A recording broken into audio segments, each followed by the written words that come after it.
We're Arctic Monkeys. This is Don't Believe the Hype. That rock and roll, eh? Ladies! That sound means it's the end of the round. Time for the bonus question. Cheers, dude. That man just yawned. What do we call it, Don't Believe the Hype. Hello and welcome once again to Don't Believe the Hype Series 4, Episode 10, as we move through the Suck It and See It era with the only podcast in the world that is taking a deep dive into the discography of the band of a generation, Arctic Monkeys, focusing on the lyrics, the music, the influences, and whatever else we can pick out, including stuff that you won't have seen before. Joining me, Nick, he's always busy being make-believe. Well, if he's busy being make-believe, who have I been talking to for nearly 5 series? It's Dan. Hello. Hello. I'm very excited. I'm very excited. I'm excited. We're in quite the run right now. Yes, and because this, I think we've got a great episode. We'll give a little highlight. We never do that. The highlights of the episode for people that sometimes switch off after a minute of us babbling, perhaps. We've got some good information. We've got a great bonus round in the information that I'm excited for you because it's up your street. We got some great clips. We've got some good gear bit. We've got some good reviews, some good chat in the reviews as well. Some interesting chat in the reviews. We've got a new jingle. We've got a new... yes, but will it be... Yes, it will be used because of the song, basically. Like I said at the end of last week's show, it's not Love is a Laser Tag, Dan. Yes. So we got a new jingle, and we'll put... Nick had 3 to choose from, and we'll reveal what the 3 options were, and then we'll see what Nick went with before that. So we've got that to unveil. We've got an interesting covers band section, perhaps. We've got some great lyrical chat on this song, which is my I love this song. We've got a good John Kennedy as well, and we've got some good listener correspondence and a correction. We have to make a correction corner, a dip into correction corner to retract one of our statements recently. So we've got one of our statements or one of your statements. No, it mainly came from you, my friend. So I back up that accusatory tone. Oh, this always happens. Oh, I hate it when this happens.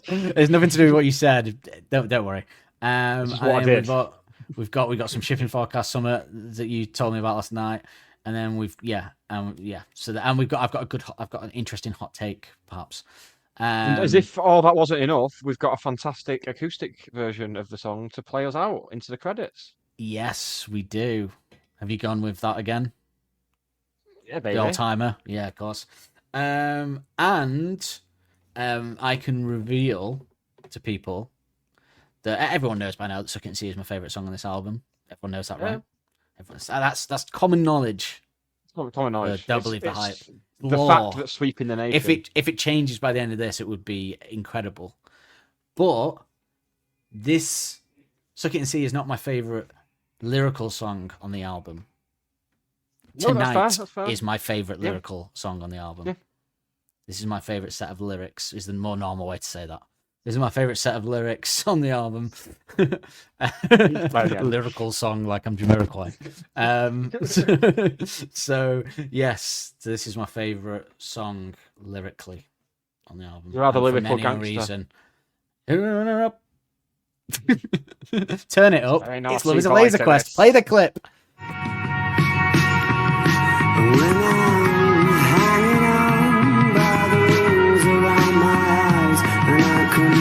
Myself, I need another.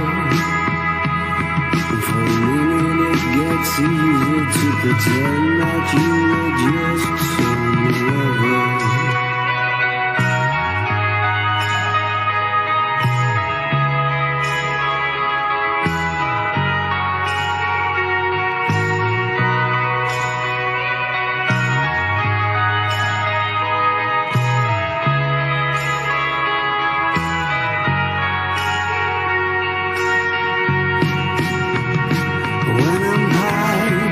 Slippers on the rocking chair, singing dreadful songs about summer.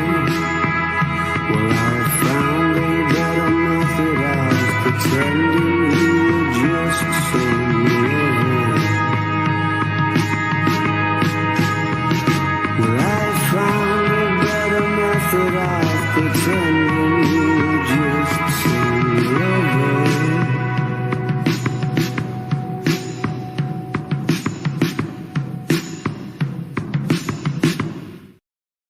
Oh, that's it, monkeys. Bibbidi bobbidi boo. It loves the Laserquest. You ever try going to Mega Ball, boys?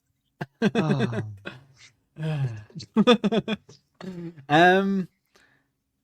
Me saying it's my favorite lyrical song on the album isn't to do down the music though, because I do love it musically as well, as we'll get into. Yeah. Ugh. Shame there's no live clip. That's the only downside to these past couple, isn't it? But that will not happen again this album, I assume, until we get to the B-sides. It will not. It will not. And also, I have had an idea for when album number 8 comes around. Yeah, there's no way there's no live clips on the next two, right? No, there is one, isn't there? There might be. Well, you know what? We'll discuss this. We'll discuss this at the time, but there might be a couple before then. If you're going to say another one where there's no live clip, you've got an idea for it. Is that what you were going to say? No. My idea for when to celebrate the new era starting. Oh, sorry. When it does, when like album 8 comes out, or before. The new era, the future era. When that comes around, what we're going to do a predictions episode for that era, and that will include predicting which songs will come back into the live set. And this is top of my list that I believe will come back. Okay, I'm on. As soon as we get a whiff of the new album, which I predict we'll get a whiff of in May 2025. Put it in your diaries, folks. He said it. Ding, ding, ding. I think buy stock in Domino then. By this time next year, we'll be millionaires. End of November 2025, we will have done an episode relating to the new era. That's my prediction now. Yes. Yeah. I think potentially we could have the new album this time then. But who knows? Maybe early 2026. Depends whether they're doing one of those fast ones like they did. I mean, if they do it as fast as they did Suck It and See, then we'll have it in February. So 10 minutes. Although may have bad news on that front for you later. But anyway, so you might have to recalibrate. There's a lot of things that will come up later tonight that we've just touched on. I know about Putin and like how we could get bombed. I know about. Is that what you mean? Do you mean like Putin could wipe us all out because we've got involved in the Ukraine war? So we could all be wiped out before Arctic Monkeys come back. Is that what you mean by bad news? Nick, stay out of world affairs and just concentrate on Putang, because that's the only thing that gets you interested these days. That was good. Thanks. That was good. That was another Have I Got News for You moment, wasn't it? You should be on one of them shows, take a sideways look at the week's news. Oh, that'd be great. I could be a great writer for Have I Got News for You, if anyone's watching. You want to go on it? So, I think you'd be good on it.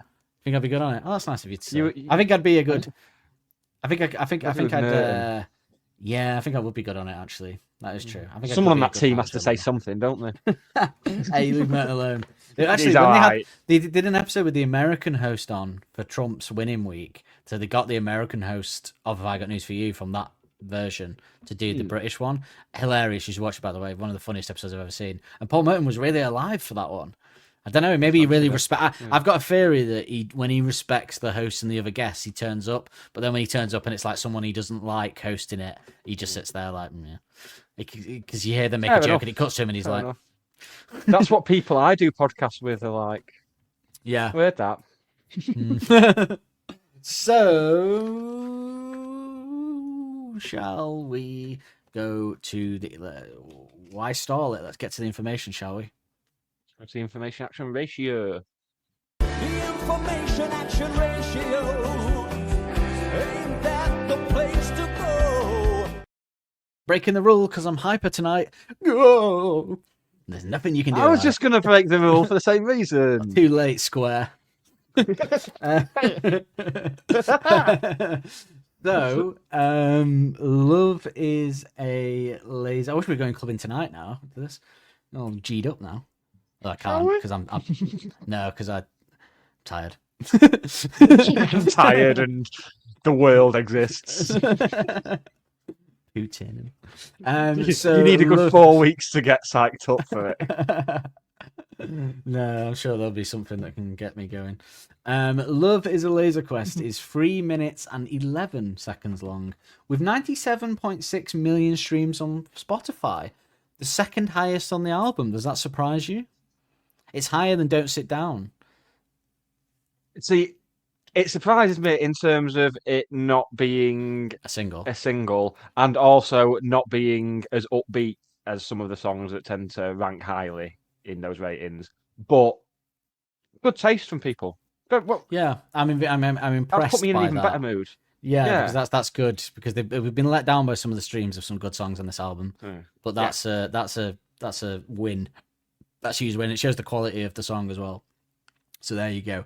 And because I haven't said it for a while, because I stopped saying it because it was just repetitive.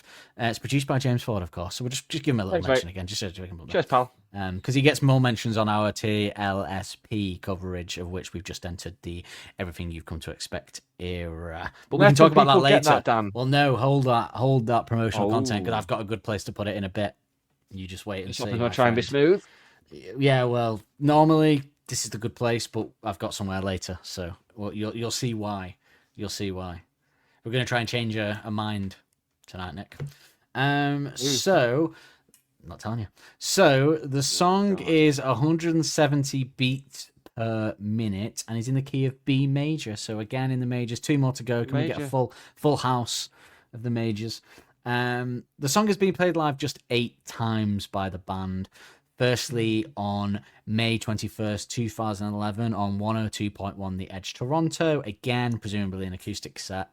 And lastly, on Sonic 102.9 Edmonton, AB, Canada, on May 12th, 2012, again, presumably an acoustic set of Alex. It is, yeah. Could you hit a bonus jingle for me, Nick? They have played it as a full band, though. There is a video on YouTube. Yes, there's some on there. Yeah. But it's not one we can play, unfortunately. No, it's terrible. That sound means it's the end of the round. Time for the bonus question. So, although it's disappointing that we couldn't have a clip of it to play, and we had to do, and there's no live version, it did lead me to a very niche bonus round that someone of your ilk will enjoy. So, I did notice on this as I was doing it, that as this has only been played 8 times, but has an incredibly high number of streams of 97.6 million, I thought to myself, is this the song with the most streams versus the least live performances as a full band? Oh, mate. Yes, Nick. Now this was like the 8th, and I'm not so we're keeping it under 10. Ones that they've got high amount of streams, like 90 plus million, but have only been played live. I'm not counting ones that have only played live like once or none. So I've got 2 here that fit the sort of the right area, the right same song. One of them is an album track. The other one's a B-side. So we'll start with the album track because that had this actually beat. So Love Is a Laserquest is not the most streams with the least live performances. The song by Arctic Monkeys with the most streams of 142.9 million. 142.9 million streams, but only 5 live performances. What is that song? And it is an album track. And it's the only album track. It's the only album track that beats Live as a Laserquest in that area. I Want It All. Oh, he's got it! He's got it straight away. Yeah, 5 times, but 142.9 million listens. I'll talk you through my thought process. It couldn't be anything from album number 1 because pretty much all of that got played a lot in the early days. Same for most of album 2 as well, to be fair. Yeah, I mean, it could have been Only Ones Who Know. Couldn't think of anything from Homeboy. But yeah. I was originally going to go for Hello You, but then you said we were discounting ones that were only played once, and also it's not enough time to get to 100 million. Yes, but yes, the car. I've discounted any on the car as well because it's not been enough time. So, but yes, that is officially for an album track, or officially actually for any song that hits that bill, the most streams of any Arctic Monkeys song for the least live views is I Want It All, closely followed obviously by Love Is a Laserquest. So wow. Now there is a B-side though, which would be slightly harder to get, I imagine. There's a B, and this is like one of the most streamed B-sides as well, I would imagine, looking at the number. So this B-side has 92.9 million streams, but has only been played live 6 times by the band. I may not be by the full band, but it's been played at least a few times by the band live. No, it will be by the band live. I don't know. Ignore me. It's the band live. Okay, because I was second guessing then. Is it Who the Fuck Are Arctic I'll give you 3 Monkeys? guesses because it's rare. Guess one over. It's not Who the Fuck Are Arctic Monkeys, but good guess. Is it earlier or later?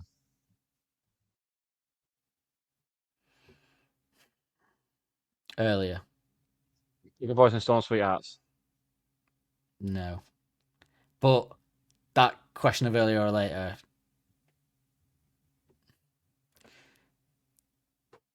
So you got one guess left. And when So I said it's earlier, also so it's so it's something earlier. else. It's earlier than Who the Fuck Are Arctic Monkeys, but that's a hard question for me to answer. Is all I'll say, without giving it away. That's as close as I can go. So So that leads me to believe it's something else off that EP. I'm not saying anything. It is earlier than Who the Fuck Are Arctic Monkeys. Right. So it's either right. So I've got to narrow it down between No Buses, Cigarette Smoker Fiona, and Despair in the Departure Lounge. is what I'm gonna 92.9 do. million streams, 6 plays live. I'm going No Buses, Dan. Is that your final answer? Yeah. It is. I take your first answer, I'm afraid. So yeah. You're right. It's No Buses with 92.9 million streams and 6 live plays. So technically, I answered that question correctly. You did. Earlier, but if I'd said same, it would have given the game away. So Yeah. you would have had 2 guesses left at that. So yes, but I want it all officially the most streamed song with the least live plays. I mean, I guess by AM standards, 142.9 million is fuck all, really, isn't it? Chicken feed. It's shite that. What a flop. I mean, Losers. it is technically like 10% of Do I Want to Know. I Want to Be Yours and Are You Mine, I think, at this point. I believe number one party anthem hit 1 billion recently. Yes. Or something else off Yes. AMD. I think it was No, that, yeah. it was number one party anthem, I think, yeah. Which is a great song. I think it was number one party anthem. Because I think I sent you a screenshot of it and it was number one party anthem, which is, to be fair, an absolute tune. One that I'm when I was grabbing the clip of this song earlier, that came on straight after, and that's it. Oh no, it is not. It's categorically not number one party anthem. The songs that have incredibly when I said that it was when I said I Want It All was 10% of Do I Want to Know, it's not, because Do I Want to Know currently has 2.3 billion streams on Spotify and 5%. Yeah, 5%. And I Want to Be Yours has 2.6 million. So I want to be Yours has more streams than Do I Want to Know now, which is insane. Which is good for John Cooper Clarke. I imagine. Good lad. Yeah, unless he just took a one-off payment like the Rembrandts did, and now he's going, fuck's sake. Oh God, yeah. I don't think he would have. He would have taken. He knows Arctic Monkeys it wasn't like a pilot episode of a sitcom, was it? You don't know what's going to happen. No, there's 5 albums in. Yeah, it'd be worth it even if the album wasn't well received, because they'd still be in the millions. Are You Mine? 1 point. I don't know what it was. So I think it might have been a song off the first album, actually, or was it a song off Favorite Worst Nightmare that hit 1 billion then? Because I'm trying to think now what song it was that recently hit 1 billion, because it was not. Oh, was it 505, or did that hit a while ago? No, it wasn't 505. Did it a while ago. It must be whatever people say on then, because it can't be anything off Humbug, Suck It and See, as much as I'd like it to be. It wasn't that it hit 2 billion, was it? Do I want to know? It wasn't that. Was maybe it was. I just remember seeing. Maybe it was 2 billion. And that's why. Anyway, so yeah, nice little bonus round that. Well done, mate. But you'd appreciate the little fact there that what I Want It All is the. You could have that as a good question on something. What is when we host an Arctic Monkeys quiz, which I'm in talks to maybe do. Oh, what is fancy it? I do fancy it. Yeah. You as well. I'm not hosting it on my own. Yeah, no, I do it. Yeah, absolutely. Yeah. Maybe we could get our listeners, some of our listeners down. If anyone would be interested, hit us up. If anyone's in the Stockport area in a couple of months' time, or can travel to like Liverpool, Sheffield, you could get to us if you wanted to. Yeah, we'll put you up in a hotel. We won't. If we did, just edit. By hotel, I mean a pop-up mattress in Nick's bedroom. Yeah. What am I going to sleep on?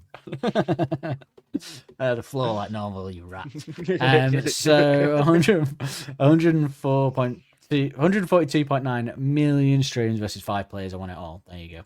And I think that must make No Buses as well. No Buses is the biggest streamed B-side that has the least amount of live plays as well. Nick, do you want to know if there's any covers of this song or any samples There's no jingle for it, is there? I would So I don't know why I'm saying love it to like there know. is.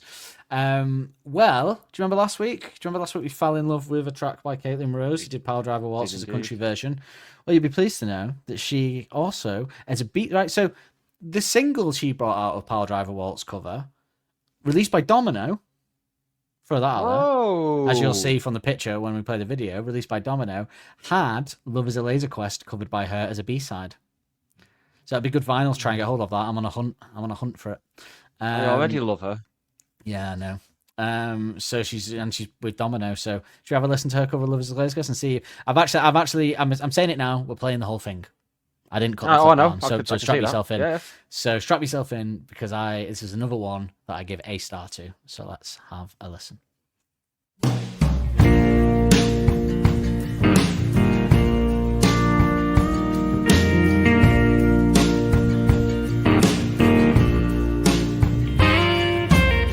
Do you still feel younger than you thought you would by now? Or darling, have you started feeling old yet? I'm sure that you're still breaking hearts with the efficiency that only youth can harness. Do you still think love is a lazy quest, or do you take it on more seriously? I tried to ask you in this daydream that I had, but you're so busy being make-believe.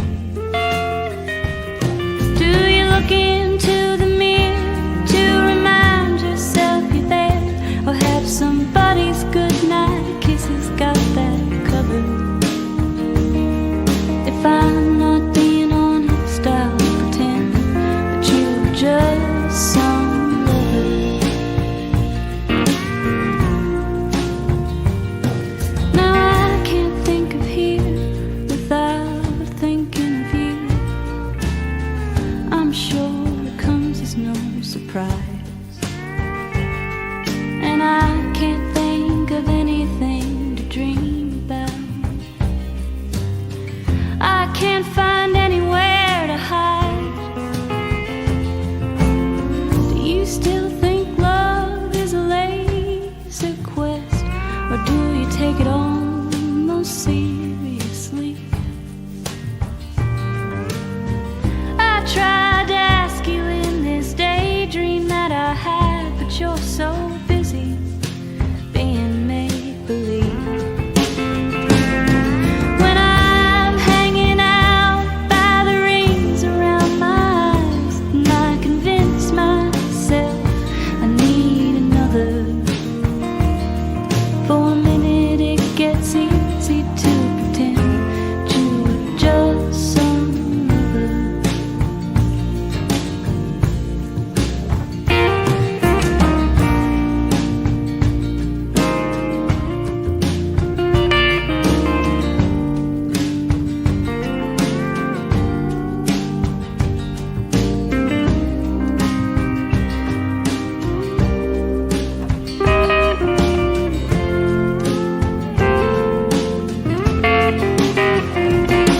When I'm sitting in that rocking chair, sing dreadful songs about summer, I'll have found a better way of pretending you were just some lover.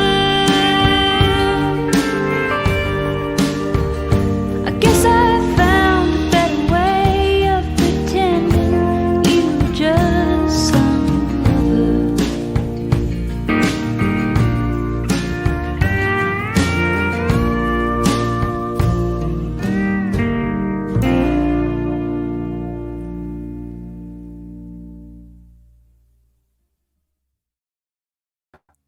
That was Rick Bobby's Country Hits of the 70s on 105.6 Alabama FM. again. Oh. So You traversed about 18 different state lines during Yeah, the course well, of that yeah. accent. That's phenomenal. Like chameleon. No such thing as laws in America anymore, so it doesn't matter, does it? How many states have reversed? So what do you think of that then? Superb. Also, I was going to have a conversation during the lyrics about whether pipe and slippers is a Britishism, and that has confirmed it because that line was dropped. Oh, it was, wasn't it? Did she change it? Oh, I was too busy with my eyes closed dancing to it. So It she said change it or did when she I'm just drop it? something when I'm sitting in the rocking chair rather than when I'm piping slippers and rocking chair. That's funny that because you'd think pipe would be. They have pipes, don't they? Yeah. They have meth pipes though, don't they? That's what they're all about in America. But they love a bit of meth, don't they? So would I, to be honest. If I was You know American. what? I think especially in sort of country, instead of smoking pipes, they chew tobacco, don't they? That's their version of the pipe. Yeah. Well, that's something else. But so Famously, famously say something else. Yeah. So I like I'm her. officially saying, don't say it. The way you said that was horrible. I like her. The hot 201. I like her. Oh dear. I did. I mean, okay. I did. don't think she deserves I a saw a career, bit- but okay. No, I did see a bit of a podcast though, and her and her friends come across as really cool on the podcast and stuff like that, really natural in that. But then she said she's not going to thank the person who interviewed her. I was like, come on, love. Come on. Yeah. I mean, if getting your own career in the media is based on spitting jizz out after a blowjob or spitting on a penis before a blowjob, It was the then latter. Yeah. there's many a woman around Manchester that I can attest should have their own fucking TV show then. So yeah. And the Anyway. videos I have in my cupboard do not count as a TV show. No matter how hard you've tried. So yeah, I'm officially saying that they are my favourite covers of Artemis songs ever. Correct? You're all right. Unless a hero comes along with the strength to carry me on, then I am Which is not possible. having it. Which is possible. Dua Lipa is coming up. Maybe she can change my heart and my mind. But I don't know. change whatever she I've just wants on found there. out that I can purchase that 7-inch vinyl as well and have it delivered here, which I will be doing. That exact one as well that's on the picture there, the beautiful domino one. Excellent. Yeah, Excellent. I love that. I love those. I'd love to hear her do a few more so I can see. Do you know what I get thrills out as well? I get thrills out of these country musicians that she'll have working with her, listening to those songs to learn how to do them. I get a bit And of a kick out of that rearranging as well. it and Listen to stuff, Arctic Monkeys, yeah. Ooh.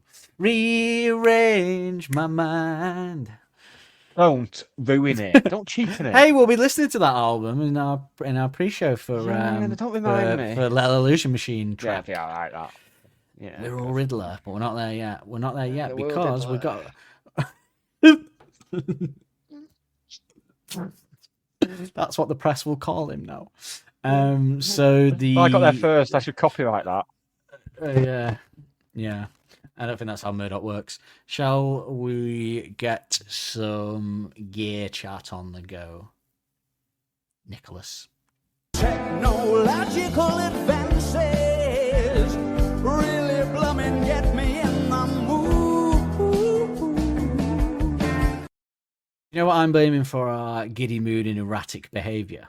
I think it's the TLSP watch along that we did last night. Because we've entered into what we call the Mad Alex and phase, and Yes. watching him do all that stuff gets me very gets me bloody in We've the not, mood. we've not even done the Miracle Liner video yet. No. I mean, what's going to happen after that? Or the pinnacle of Glastonbury, obviously. We're saving that till the end. Yeah, The world's yeah. not ready. The world's not ready for us to just drop that in the middle of the I series. feel like we Glastonbury has to be an in the same room watch along while we're drinking. I feel like it has to be one of those Sold. ones. I think, yeah. Should we dress up for that? Yes, I'm. You can. I'll wear Miles's. What does Miles wear? Does he wear that fucking horrible robe again? Probably, yeah. Yeah, I'll wear that, and you can wear the Give a Damn t-shirt. Just be glad we're not doing a tea in the park live watch along and dressing up because Miles wears something very disgusting at tea in the park. I'll wear it. Vile. If you want.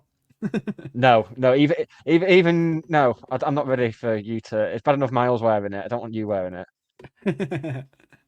have a look, shall You're we? googling it now, aren't you? Yeah. That's showing up his Tina But- Park. DLSP, let's have a look what he's wearing. Oh, goodness grief. Goodness grief, that's awful. Although that was him and Alex were wearing those on the cover of a single from from Everything You Come to Expect, weren't they? You can nearly see his penis. Because I could literally see his anus. So the gear for this one is Demodash T120. Sounds like a Terminator. Videotape echo pedal, combined with a Royal Velvet Grey amps pedal and a Hampstead amp, fancy, with a collider delay and reverb pedal. If you want to get that beautiful guitar sound that they have in this track, then go for that. And if you want to sound like the amazing drums in this track, then you need to learn how to play like Helders and have James Ford produce you recording it. Easy then. And Mr. Sylvie mixing it. So, no big deal. Want some reviews? Please.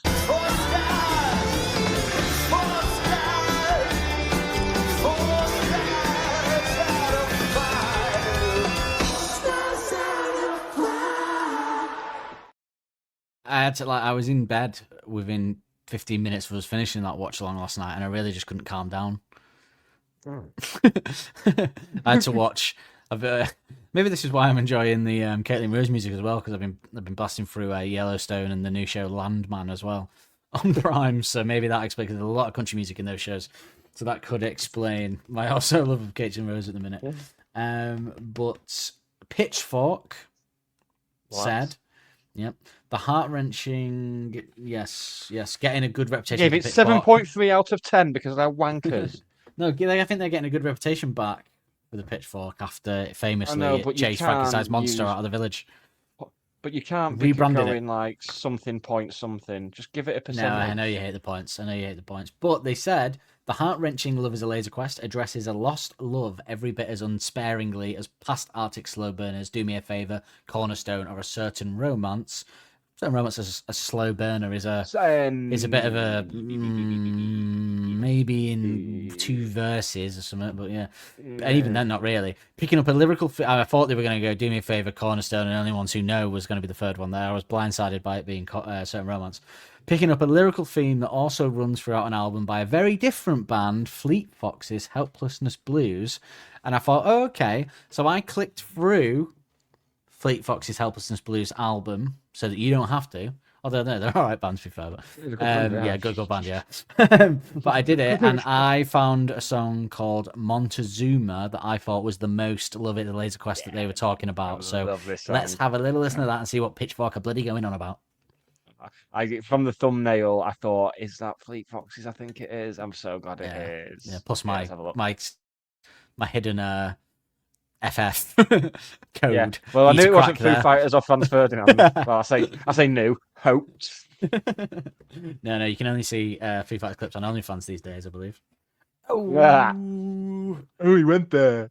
Or rotten.com. There's you got roasted, Dave Grohl. Roasted by me. Celebrityautopsies.org. Is this Comedy Central? Because Dave Grohl just got roasted. Right, come on, let's listen to the Fleet Foxes.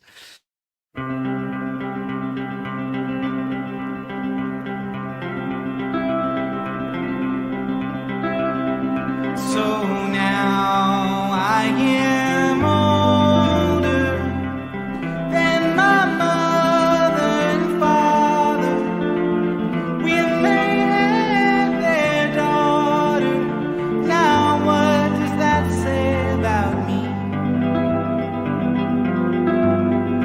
Oh, how could I dream of such a selfless and true love?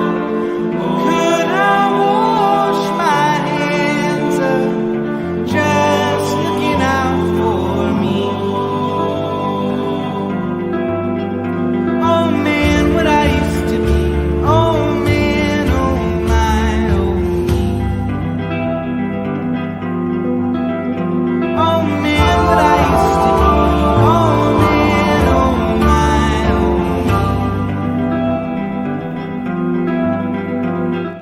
Obviously, a completely different sort of style of music, but I can see what they're getting at with the guitars and the drums and stuff like that. Can you just play the opening sort of few beats of that again?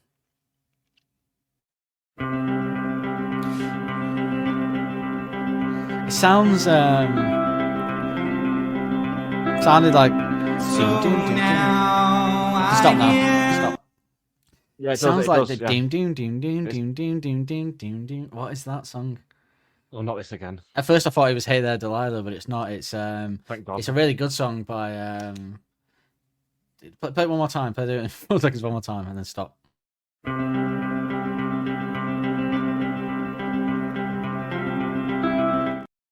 That's really You know what annoying. it is? What is it? You know what it is? It's Chasing Cars by Snow Patrol. Yes, it is. Yeah. Well done. If I lay here. Yeah, A song I yeah, used to really enjoy, and then it got absolutely murdered by everything, and it was just everywhere. yeah. Yeah, it was all right, wasn't it? They had the moment, Snow Patrol, didn't they? Yeah, that they were that alright, was a Snow punk Patrol. band. They did. Go They figure. did. So Rolling Stone said, like a Rolling Stone. Alex Turner can make even the most devastating breakup songs seem tender, sweet, and even a bit silly. In this ballad of Suck It and See, he tries to get over a former lover, presumably Alexa Chung. Let's not throw superstition into it, Yeah, Rolling let's Stone. Put names on it. New need for that. With existential questions that compare love to a game of laser tag. Ooh, laser tag. Goofy as that sounds, Turner's lyrical capabilities are on full display with clever couplets, correct? Each syllable drips with heartbreak, enunciated in Turner's signature low register, paired with fuzzy production that feels old-timey and warm. Now, Nick, you may remember that we had a bit of issue with Don't Sit Down because I moved to share and the placement of the enemy greatest list. Almost just confusion. I'm not really asked about where it was, but more confusion because they placed other stuff higher, like brick by brick. But fair enough, they've redeemed themselves ever since then with placements or in between that with Hellcat, Black Tree, stuff like that, and they put Reckless Serenade at like 36 or something, and yeah, All Mine Stunts was like 39. So the question is like this, this is really for me crunch time in the next 2 or 3 weeks in terms of this enemy list, and it's because the person has impressed me, and they've continued to impress me a lot. I think I could go for a pint with them, in fact, because they've put Love is Laserquest at number 22 in the greatest Arctic Monkey songs of all time. Very good. That's correct. That is correct. And Love is Laserquest is mournful, it's subtle, it's a gently bruised song that waltzes in circles of a dozen conflicting emotions before reforming and starting again. It sounds like it could be playing out entirely in Turner's head. There is serenity in his tone that suggests he's likely to emerge just fine, regardless of whether we believe him. Now, the only way that this enemy list can let me down now, because as much as I love Love is a Laserquest, it would be absurd to put Suck It and See below it now. If you're going to put Love is a Laserquest at 22, then I'm assuming Suck It and See has to be in a high place. Next week's a big week for everyone involved. Don't believe the hype towers. And Enemy Towers, which isn't a tower anymore, because they're just a website, and I imagine they're... It's an internet. yeah. Internet tower. Looking at Don't Believe the Hype Towers is actually more of an office than Enemy these days. Yeah. And it's just me, you, and a sex doll. So, don't talk Shanice down like that. Good name. So we'll talk about the music, shall we? Should we get into the music? Because we'll obviously you're obviously we've got there are a couple more things after this of import, but yeah, drums sound fantastic, and it's not just like as much as James Ford gets props for the production throughout the whole discography. Obviously Helders is playing them fantastically as he always does. Like that needs saying, but the production on this song, starting from the drums, is phenomenal. It's such good production. They've just captured it's, and I almost imagine that the band must have just said like this is what we want it to sound like, and I imagine he just nailed it first time. I bet there wasn't just like a case of him having different goes at it. I think he just nailed it straight away. So expansive, making the most out of it, of what he's got. We will get some good Helder's drum chat in the John Kennedy, by the way. That is primarily what we will be focusing on in the John Kennedy. So, because Alex is clearly avoiding talking about any of the lyrics at this point in the album, as much as we might want him to. There must be a reason that John isn't asking him, because he normally always asks about the lyrics, yet he hasn't for these last three, which are quite personal sounding songs. So, but yeah, as you know, I bought my two favorite Joy Division songs on a vinyl in Banquet Records in London recently, and I played them to you. But I played them, and then I listened to this after it actually on my sound setup, and there is something in the drums of Atmosphere and She's Lost Control, another two, well, maybe, in my opinion, maybe the two greatest productions sounding on drums ever of all time, actually, if I'm being completely honest right now. Yeah. And that's a bold thing to say, but I do think I believe that.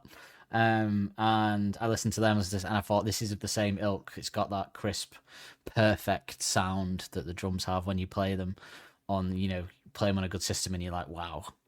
No, yeah. Hats off Mr. Ford, and hats off Mr. Sylvie as well, who mixed it, of course. Wouldn't be anywhere about the mixing, would we? Although James Ford did do down a bit in his thing last week when he said Craig did a great job with the mixing. Although a lot of it we were sort of mixed it because we did it live in this certain way, and he was like, "Well, you did a good job with it anyway." Yeah, he was there. He made a good cup of tea. Very much some carrot and stick managerial method that James Ford employs, I feel, in his production duties. You think he'd make a good football manager? James Ford. But he's not bald with a goatee and a polo neck, so he'll never get it. Never get a job. No. Do you think he'd stick with the same system, or he'd have a plan B that no one has because it's made up? Yes. He's definitely a system tweaker, which is what Plan B basically is. Which everyone has. Yeah. People go, he's not got a Plan B. It's like he's worked with Blur. He's worked with Arctic Monkeys. He's done dance stuff. He's worked with Kylie fucking Minogue. Sit down. Sorry, something took over me there. He is quite a changer upper of genres, though, to be fair to him. Yeah. Beautiful drums, perfect drums for this as well. And Alex has an opinion on what other Arctic Monkeys song, this song, the drums remind him of. Alex actually shares an opinion on what other Arctic Monkeys song the drums that Helders does here reminds him of. So maybe you could have a guess on that. Yeah. I won't tell you, but you can give us an answer if you want. I'll give you a minute. Is it a song that's different in tempo to this, though? No. Well, no, not really. No, I mean, this song's quite a slow song, isn't it? So I'm going to say no, but it's in the same world. All right, yeah, that's mine gone then. What were you going to say? I was going to say Certain Romance. Yeah, good shout. Well, apparently that is a slow song, like. It was apparently so, yeah. Apparently, yeah. So... Up is down, down's up. Don't know what the world is anymore. Ooh, oh, God, I can't. I genuinely can't think of what. I mean, it's obviously something prior to this. Well, yeah, it'd be amazing if Alex referenced a drum beat that Helders hasn't recorded yet. That's ain't quite where I think I am. It's like, what's that, Alex? It's like, you'll see. You're not ready yet for it yet. Your kids are gonna love it. I've been to space, baby. I know.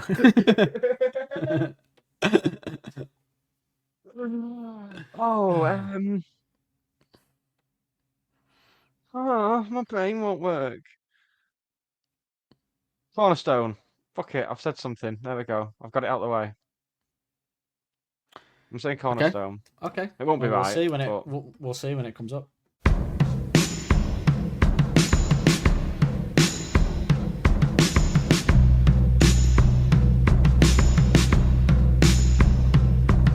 So the guitar melody, though, we talked about the drums, but the guitar melody is beautiful. Absolutely beautiful. What a riff. Very simple as well. Very simple, but what a riff to come up with this amazing riff after you've just done a great melancholic riff. You know what I mean? I know they don't do them in order, but you know what I mean? After you've just on the album at least done like a melancholic riff to then do another one that actually I would say trumps it. I shouldn't use that word, should I? Recently, no, not anymore. Kamal was it? No, that beats it. You know, I think it is better than Pile Driver Waltz's riff. Actually, if I'm being honest. So it's better than Pile Driver Waltz's riff. Yes, I'd agree. I think it is. I think there's something about it that just pips it. Although Pile Driver Waltz is an absolute tune, as we saw last week.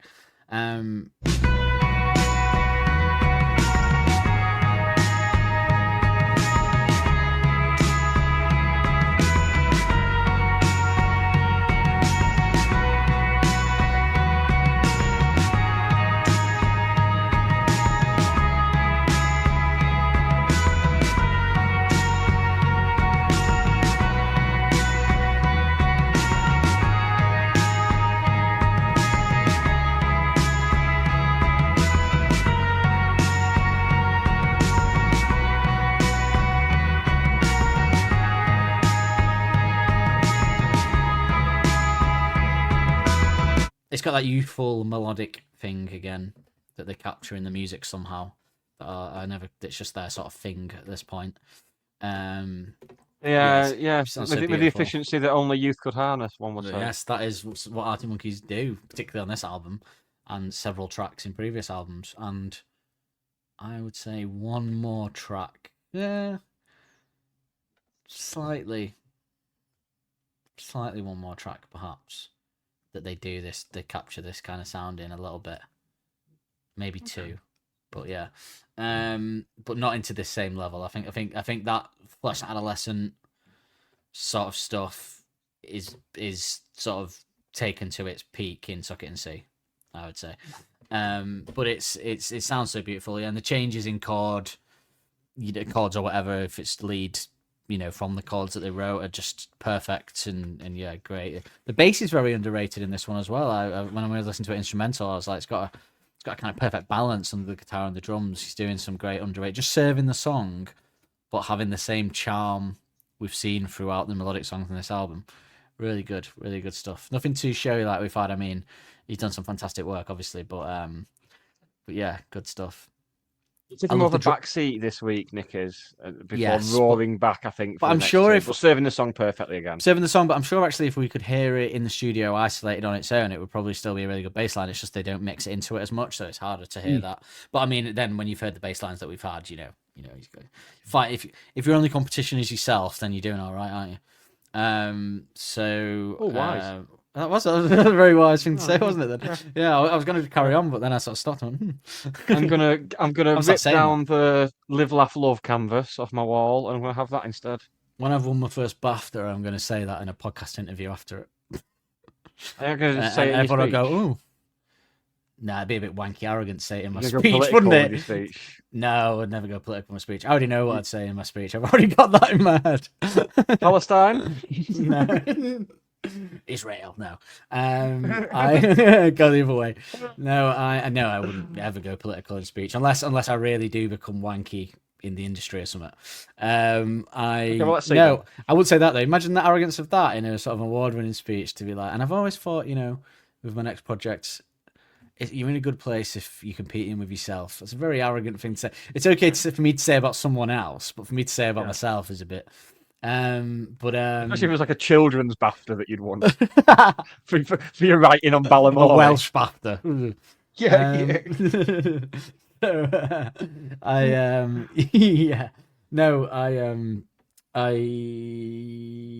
already know what I'm going to say in my speech. Don't worry, I've rehearsed it in my head several times. Yeah, I love the drum change up as we enter the chorus.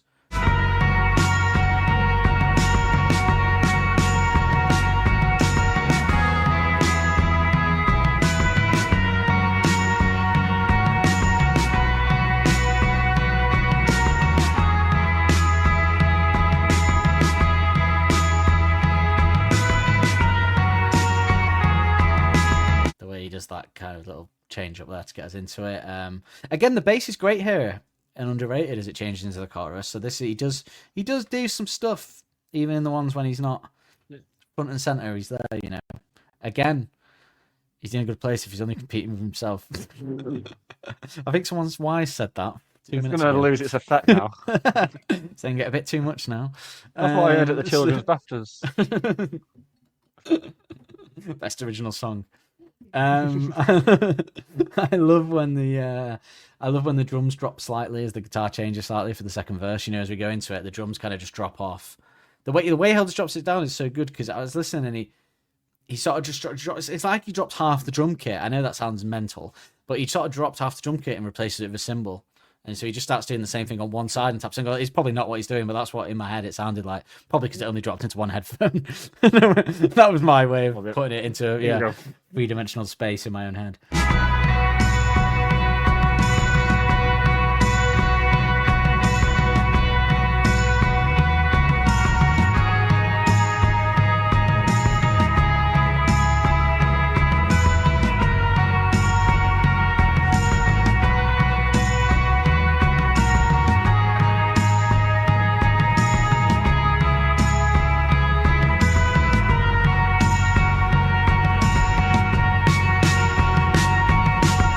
then because then what he does is, and this is something that we talked about recently in not relation to Helders, but because he drops it off when he comes back in for the chorus, even though little has changed, it's a big moment when he comes in for the second chorus because he dropped off. And we were talking a lot about that on our aviation TLSP coverage, weren't we, on our Patreon? But this still is not the time for us to talk about our Patreon, Nick. You may have thought that was my way in, but it was not. I did that, yeah. You look really pleased with yourself when you said it. Now I know why. Yeah. So we saw that. But yeah, we were talking about how that song was basically the same the whole way through, but they drop things in and out in the production so it sounds bigger when it comes back in. And they do that a lot on this because it is essentially a lot of the same, isn't it?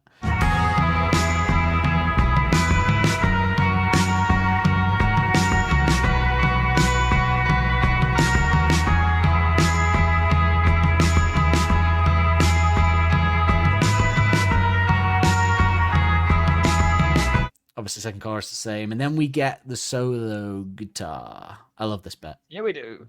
Yeah, we get the solo guitar. This is a great solo. Like to just come in and be sort of subtle, but perfect at the same time. Do you think it's Jay? Do you think it's J Dog? Do you think it's Jamie? I think it's J Dog. Yeah, I think it's J Dog because he's not with the Jengos at this point, and he's just raw dogging it. No, J Dog in it. The last cookie left in the jar.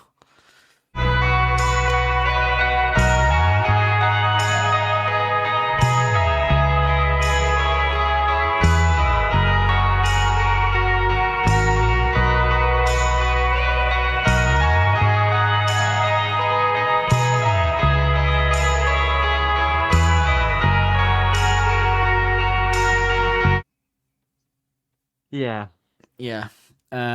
So yeah, I love that. I love the solo. It's perfect. And then the bass, and then we get bass coming in with the drums come back in, and it's all kicking off again. We get splurges of the other guitar to just sort of make it a big ending where there's like it has no right having a big end in this song because little has changed. Yet somehow it has a big ending without doing very much, which is great. And there's one thing they do, and I'll play the specific clip, but right near the end, as it's playing, it changes into a chord or a key that you're not expecting to go into the next verse. Do you know what it reminded me of? It reminded me of that in Mardy Bum, where you're not expecting it to go into the sort of the angry bit, where it changes into like F and puts the distortion on. Like it reminded me of that because it just changes into another chord all of a sudden that they haven't done for 2 minutes, and you go, oh. And then it goes back into it, and I was like, "Oh, I wasn't expecting that." And it's a really cool moment. It's the right part in the song as well when they do it. But obviously, we'll play that clip.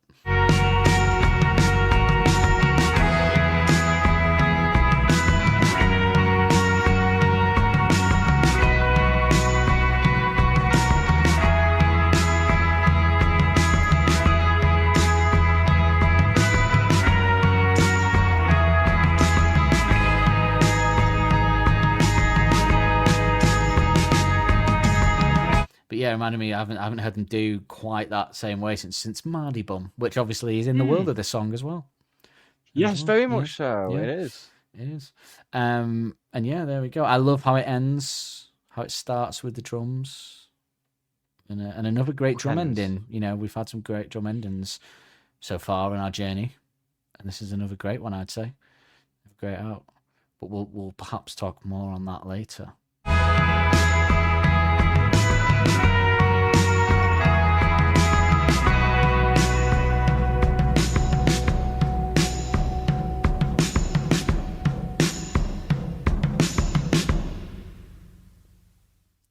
But that's the music. There's obviously not a lot of music to divulge into, but what there is, I would say, beautiful is the word. It's the only word for it. Phenomenal lyrics.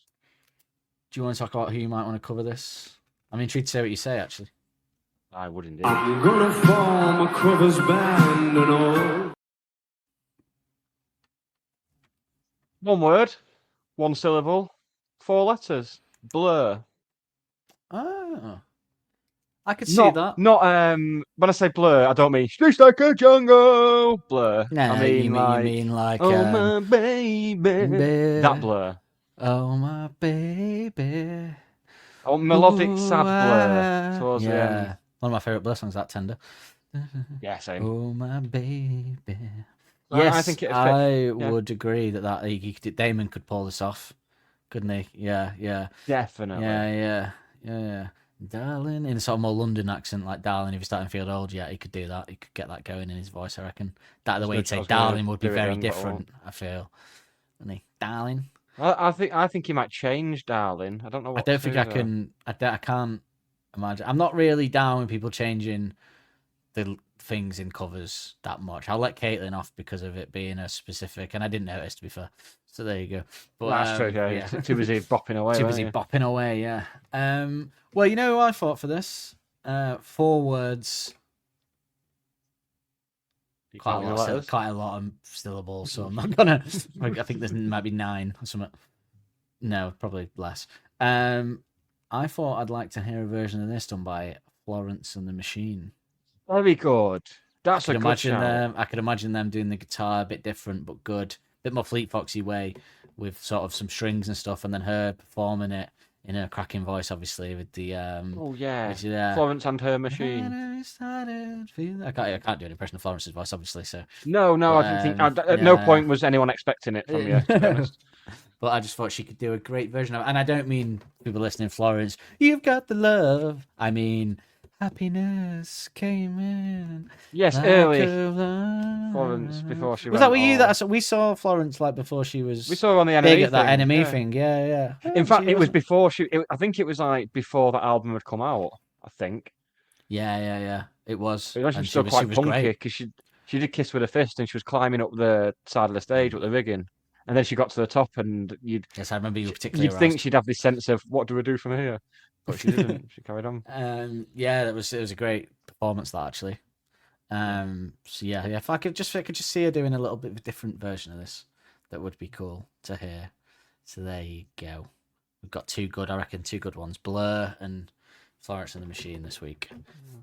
Speaking of Florence, I was talking to someone the other day about Richard Ayoade and Alex, and I went to Google a picture of them both together, and there is a picture of them both. I believe it's the NME Awards because Richard's holding the trophy with the finger up, which is the NME Awards trophy. Right. It's a picture of Richard Ayoade, Alex Turner, Florence, and weirdly, Dids Hammond, the bass player from Dirty Pretty Things.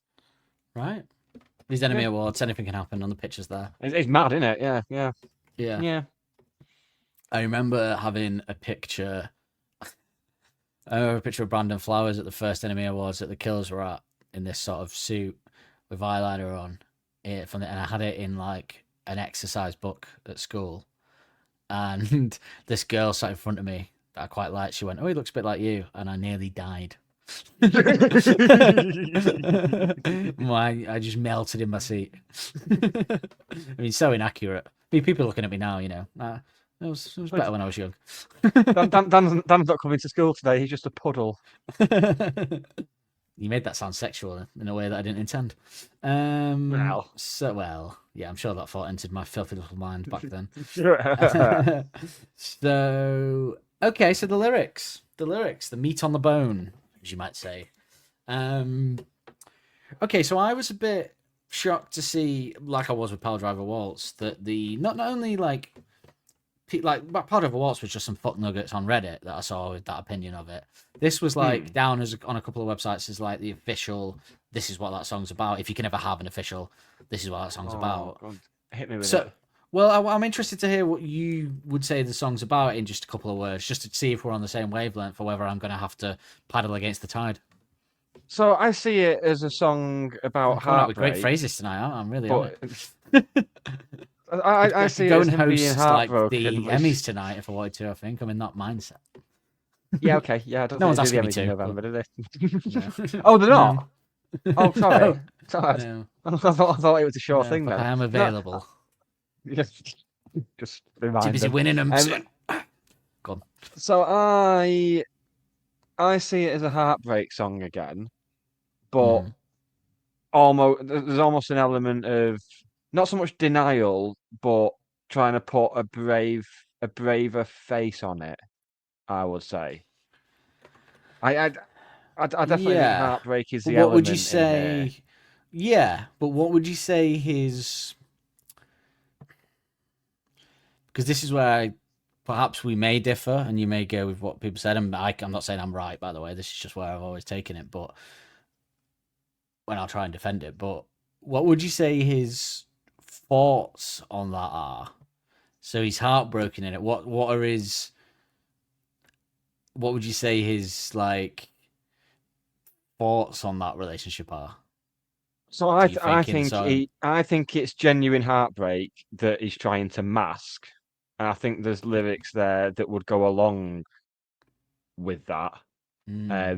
Specifically the when I'm not being honest, I pretend that you were just some lover. So he's just playing it off as in, oh, it's just a thing. It was just but in reality, I think there's something actually there. And there's little elements of bitterness in there, I think, like as somebody's goodnight kisses got that covered, that sort of thing. And Yeah. suggesting that she thinks it's all just a game. I mean, I agree there's elements of that, but mine's always been a little bit more complicated in that, because obviously people will worry what general consensus is, and I could be an outlier, I don't know. People say that this is about his regret over losing somebody that could have been the one. That's what people say. So she could have been the one, and he regrets losing her. But I kind of reject that as a concept because to me, it's always been about him reflecting on a past love that broke his heart. Because if you say he's lost somebody that he could have got, that implies that he fucked up. But I think it's him reflecting on a past love that broke his heart, that went from guy to guy or whatever, and used him. But that doesn't mean that he wouldn't have moments of, even though he might be angry at that person, as I'm sure we all have in the nuance of a past relationship, it doesn't mean that he doesn't also have moments of reflection where he thinks about them in a positive way. I think we can all attest to that. So I think it's more about, rather than him losing the one and regretting it like people say, I think it's more he had his heart broken and he's annoyed about that and reflecting on it and what they'd be like now, but also having moments of going, oh yeah, this was good and I still can't think of this place without thinking of you, etc., etc. Like, so I think it's a bit more nuanced and I don't think it's someone he'd lost by making a mistake. I think it's him. And actually, and this is personal. This is my own personal slant on it because this fact. So, and I don't know if this is weird or not, but because as you know, as we've brought up many a times, my bad past, but I had a specific long relationship where I did some bad things to someone and broke their heart, and then obviously, as I said the other week, that happened to me, and I kind of saw what it was like. Yeah. And I've always seen this as like, for me personally, and it was the first time, when you listen to something and you go, oh my god, I get it. I've always seen this as like the person whose heart I broke, like saying these things to me in this, and that's my kind of slant in it, is like I'm kind of putting myself, I've been the Love is a Laserquest person, so it's kind of like, to me it feels like the person who you've hurt asking you questions now after a period of time has passed, and that's how I've always kind of looked at it. I've always seen it as that, like a kind of what you would say to somebody who broke your heart perhaps years later, if you had it, well, because I think you'll always have an element of thinking about it even as years go by. And, but Alex might be in the position of either. Alex might be writing this in the position of somebody that he did it to, writing this to him. Who knows? Or somebody that did it to him. Who knows? But yeah, I've just always put that. So I am putting a bit of personal stuff on it, obviously. But yeah, that's fair. No, I think. Yeah, I think it stands in the world of the song. Yeah, I just think it's clearly not somebody that he thinks was the one. I haven't got that from it ever, that he thinks that this person was. And I'll try, as we go through it, we'll look at both sides of the lyrics like we always do to make it fair and non-biased, and see which one sort of we feel. But so obviously the opening line is, the lyrics on this are fantastic. Do you still feel younger? Perhaps his most poetic ever. This whole run, in terms of an actual from poem, Pile Driver Waltz onwards, is him at his most poetic ever. Yeah, but this one might even be like the most, like if you took this as a poem and just read it as a set of lyrics, it's like a really good poem about this. This is genuinely. This would stand alongside like the proper like romantic poetry that this I think so. nation was built on. I think if you wrote this down and gave it to someone that likes poetry and didn't tell them where it was from, and who likes romantic poetry, I don't think they would they would think anything of it, anything bad about it. So do you still feel younger than you thought you would by now? Or darling, have you started feeling old yet? I love that line. And I tell you what, as somebody in the mid-30s, it's funny because there's a mixture of that going on, at our age, where you're like, if someone was asking me that, I do feel younger than I thought I would feel by now, but I am also starting to feel old. This time next week when we're not into a student nightclub dance. That's me fucking feel then. We go tail between our legs to a nightclub that's made for people in the mid-30s. Are we just going to make a suicide pact ahead of it, just in case it doesn't go our way? Always and forever. But we do that every time we do something new. Imagine Vicky's face when we just take each other's hand and jump in front of a bus. Don't tempt me. But you do feel that, don't you? Like, I do feel younger than I thought I would by now. And a lot of everyone says that. If you ask a 50-year-old, they'll be like, "Yeah, I still feel like I'm young, but I'm not." But I've also started to feel a bit older as well. So it is a mixture of the two. So yeah, very poetic mind. But obviously, him putting it in the context, in the context of saying that to somebody that was a promiscuous youth, a heartbreaker. Somebody that didn't take things seriously is even more poetic. And then. Don't worry, I'm another. God, it's just follow great lines. This one, isn't it?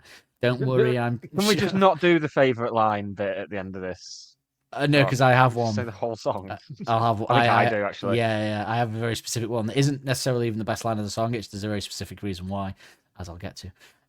But don't worry, I'm sure that you're still breaking hearts with the efficiency that only youth can harness. Again. It's one of those spot-on, accurate lines from Alex that just like makes you go. And he does it so many times. And like "Sweet Dreams TN" is like one of the most recent ones. It's just one of those lines where you go, "Oh, that's it. You've nailed it. You've nailed it in a way that no one else I've ever heard has nailed it. Like you've hit it in the right place that most songwriters don't." I think he does that a lot. Like, and I'll say this when we cover "Sweet Dreams TN" on our Patreon in a few weeks. That a few months, I should say, that like he says it in the real way. Like you get your love songs and it's all very, yes, okay, that is what falling in love's like. But then he says it in this like real world way. Do like "Sweet Dreams TN" is very much a real world way of how you fall in love, what it feels like. This as well, yeah. You're still breaking hearts. Obviously, there's a youthful charm to it as well. It's so true, isn't it? Because there is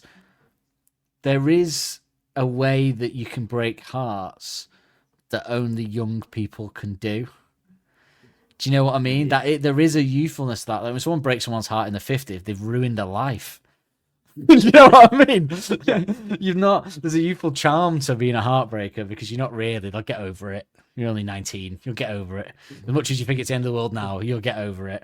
But you do that in your 50s, you've left a woman and 4 kids and like a mortgage and everything's fucking fucked up.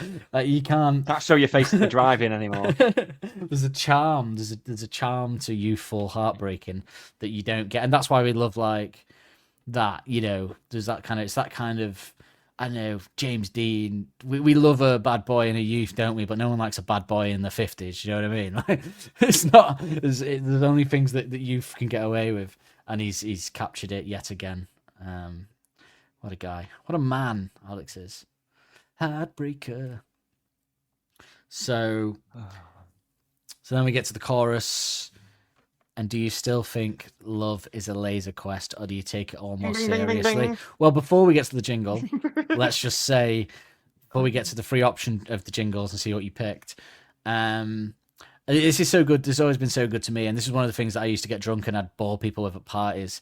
Like I'd be going like, no, what you don't see is most songwriters they'd say just say like love. You treat love as a game. You don't treat love seriously. But what he's done is he's taken the concept of love being a game and he's taken it more in depth and said, okay, what's that like? What would the game be like? And he's like, you go and you tag other people. The goal of Laserquest is to tag different people and knock them out. And he's taken that, and instead of saying love is a game, he said love is a laser quest, which is a more specific way of saying Love is a game, and then people have walked away, and I'm just sat on my own. So, Dude, but it was I worth wouldn't have it. walked But it was away. worth it.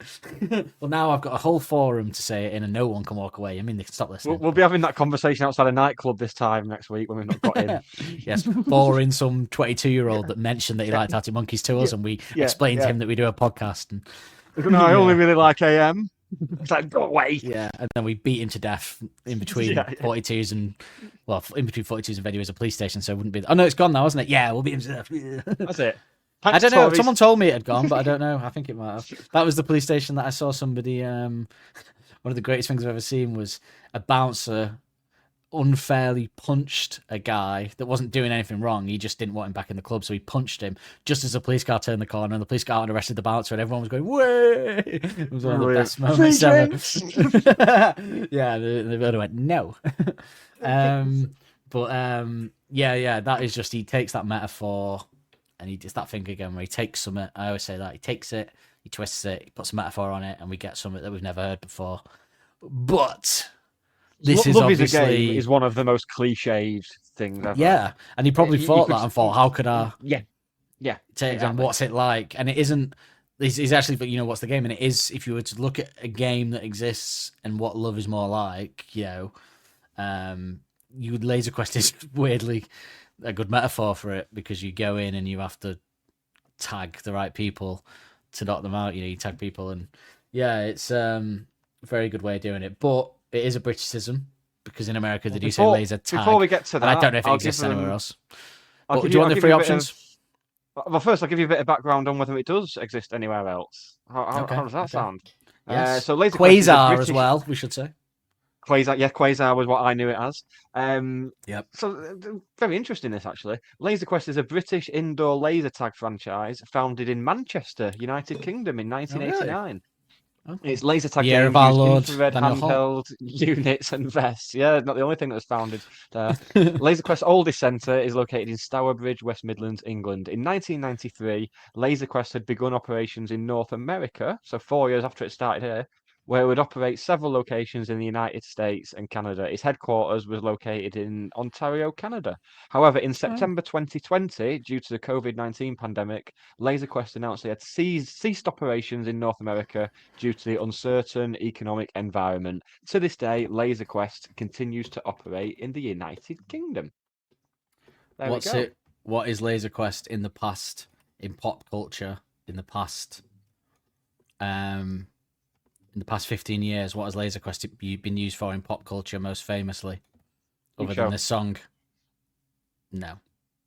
I don't think that's most famously, but yeah.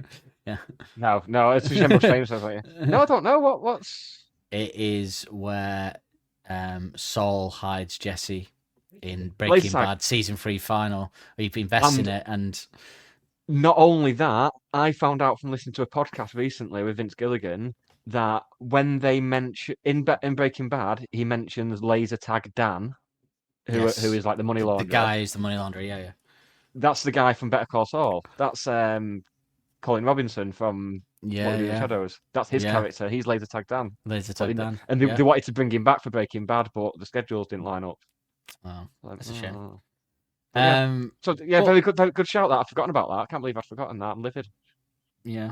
Quasar is what Alex would have known it as well, but he probably thought Love is Quasar probably didn't quite work. No.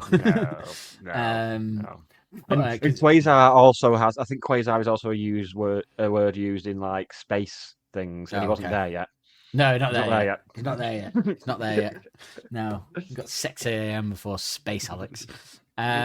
So, although he just dip into space in one of the songs in AM, so we know. Oh yeah. In a sexy way though, rather than a sort of sexy way science fiction way. Very good. Very good. Does work. that mean I get a lyrical arm? We don't have a lot of lyrical arms this series, so yes, you get a lyrical arm first.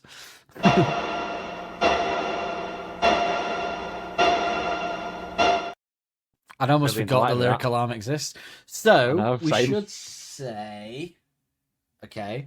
So I said a couple of episodes ago in Reckless Serenade that you should change it to, because you weren't happy with the jingle. Will you remind us what the original jingle was, or have you got rid of it? Or is it still there? Nope, I've still got it. Performing in Spanish on Italian TV. A good I'm gonna effort, have a but you're ceremonial quite thing right where I to press the say. delete button now. Yeah. That's gone. Never Okay. see that again. Yeah, I mean, it was good effort. At first, I thought it was quite clever because it wasn't obvious, but then you convinced me that it was no. So, Especially given how obvious some of the other choices were. so then we got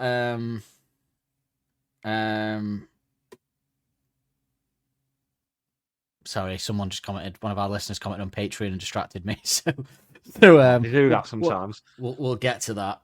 That's a very interesting comment. So we'll get to that in our next Shadow Puppets song episode. Okay. Thank you, Louise Gallagher. And we'll thank you again on Patreon. Sorry. No, I don't think for that. No, it could be like Noel and Liam, couldn't it? But let's not. Or we could just do a barbershop thing of me and you going, thank you, thank you, thank you, thank you. You could have that clip of Liam Gallagher saying that Alex doesn't do that voice when he goes home to his mum, couldn't you? I'd rather not. I'm not using my internet to clip that up. So the three options are: I said on the Reckless Aaron episode you should have it. What I told you that the Arctic Monkeys during 2012 started saying we're Arctic Monkeys from High Green Sheffield at the start of sets, which I said was because the Black Keys say at the start of their sets we're the Black Keys from Akron, Ohio. So when they were on tour with them, I assume that's when they started adopting that, which is quite a funny joke, really, when you think about it, to do that, because Akron, Ohio is so much cooler than High Green Sheffield. There you go. And then I said to you via text that I thought the line from Fake Tales was the best option that I could find when I was thinking about songs, which was he's not from New York City. He's not from New York City. He's from Rotherham. Nearly, yeah. And then the third option that you had to choose from was you got an email from listener Tom Cohen. Hi, Tom. Tom Cohen. Leonard Cohen. It's spelled differently, though. It's spelled like cow. And I'm leaving you, Cowan. That's Cowan. That's Cowan, then. That's leaving that's you, Cowan. Cowan. His Tom name's Cowan. His name's Tom Cowan.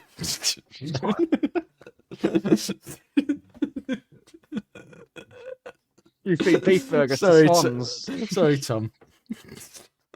Where he sent us an email where he said, "Hello, I have just listened to the Reckless Serenade episode in which you were thinking about a better jingle for Britishisms, and I thought about this video that he sent us a link to on YouTube in which Alex says hello with the Arctic Monkeys, and apparently we're going to give a slang lesson, which is that slang thing video that him and Helders did. Yeah, it's a very funny video. I'll put it in the show notes if I remember. Show notes. And he said, just an idea.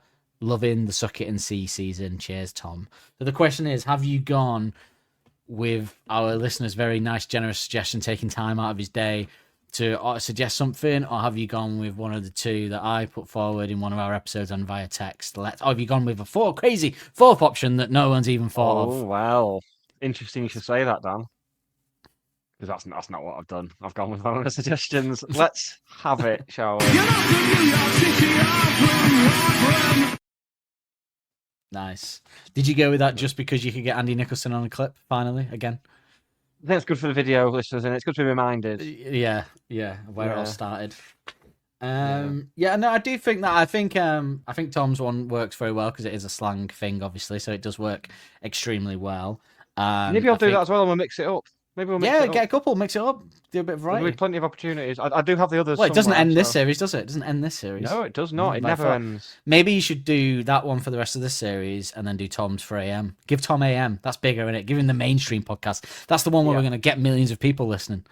We'll give 2 billion streams. And then put Andy back in the cupboard. Yeah. Yeah. No, you can have the B-sides as well. I can think of one B-side where there's a Britishism at least. So, yeah. I mean, the Wirral Riddler is a Britishism in itself. Yeah, Wirral Diddler. Can't help it. Can't help it by this point. It's like Tourette's. This is what Wirral Fiddler as well if we're doing it. Wirral Kiddler. So shall we go back to the lyrics? So Tom, yes, you'll get your moment in the sun for AM. Oh, you will. If we remember. So remind us, because that's going to be like February or something, I imagine, when we transition. Just email us every week to remind us, please. Yeah. Yeah. Look into a mirror to remind us of your jingle, or has someone's email inbox got that covered? Right, let's carry on. So It's the most offended I've been by anything ever. Miles Kane. There we go, and Okay, I'm off the fair top of the enough. list again. So, so speaking of, well, not speaking of, we're not there yet. But the next No. line is, we're back in the verses, and okay, this is an interesting one.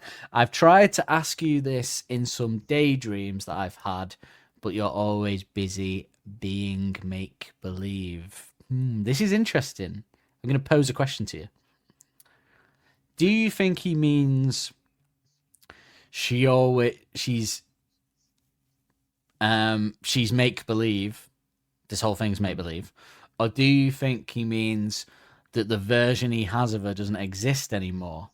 She only exists in his memories and his daydreams, because there is something of that, isn't there? That somebody that you knew when you were young, they exist frozen in your memories, but like, you know, say I met an ex that I was with, like in 2006.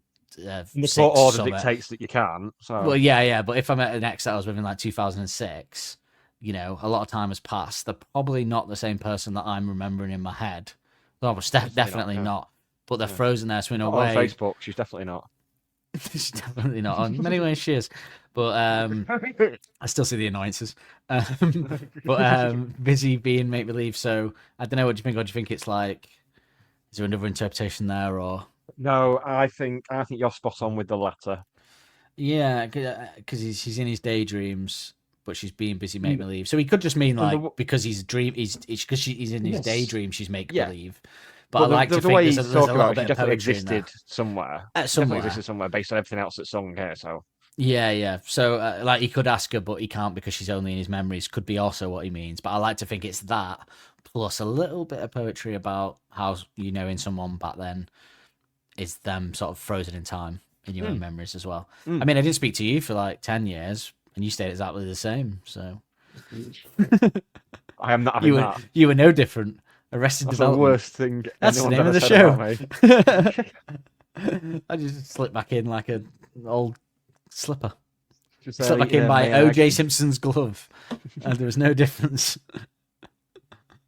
But he didn't slip back into the glove. That's Oh, no, he didn't, did he? Oh, yeah, of course he didn't know. That's how he got because away it had with been killing his washed. wife. Let's be honest, it had been washed. Personal and trainer. drunk. That was the issue here. How dare you pull holes in that defense? It's rock tight. So yeah. But yeah, no, I think that it's a nice line, and I think even if he just means that because he's imagining them in their daydreams in his head that he can't ask them because they make believe, then it's still very nice. I like to think there's a little bit more there, a little bit more from Alex there, which the song's very poetic. So if there's a song for it, it's this one. Wrap yourself in. And do you look into the mirror to remind yourself you're there, or have somebody's goodnight kisses got that covered? Oh man, this fucking line. This is a deep. That aches, doesn't it? That does, yeah. Yeah, that aches like a. We haven't got a shadow puppets. No. No, that aches like a. Pain. Aches like a. Aches like an ache in the jaw. Ache in the jaw. Love like yeah. an ache in the jaw. Love like an ache in the jaw. There you go. Which is again just another. Don't even get me started on that. I'm not ready to get on that line yet. No. As I say, he nails these things in that song as well. Which obviously will be a big episode for us because it is mine and my girlfriend's song as well. Sweet Dreams TN. So there you go. I hope she's still with you when that comes around. What track is it on the album? Horrible. I mean, what track? What track on the album is that? Track 7. So we got 6 months to get there. Anything could happen. Shit. One bad Christmas present and it could all go tits up. Don't get that Hoover, Dan. My coupons of one night of love and passion is never failed me Those yet. coupons expire, you know. Yeah, so that fucking line. Anyway, we shouldn't be talking over this line because it's great. I mean, I don't know about you, but that line's a cut deep because it, especially when I was single and I had been a heartbreaker, it cut me because it was like, for me, means have you treated love so much like a game, a laser quest, in the way that you were, that you're now lonely and you have to look into the mirror to remind yourself you're there because you're so lonely, which is just a fucking deep line anyway. Jesus. And very filmic, because that's a very film trope, isn't it? When someone's a bit depressed, they look at themselves in the mirror, which I don't think I've ever done. Which is, or does he mean have somebody's or have you now changed your ways, fallen in love, and you've got somebody's goodnight kisses to remind yourself that you're there? Which is another beautiful deep cut, to think that somebody's love and affection reminds you that you exist, that you're there as a person. I mean, that is some deeply poetic, beautiful shit. Alex, David Turner. I think we should go out tonight. I don't want. But I haven't got a stitch to wear.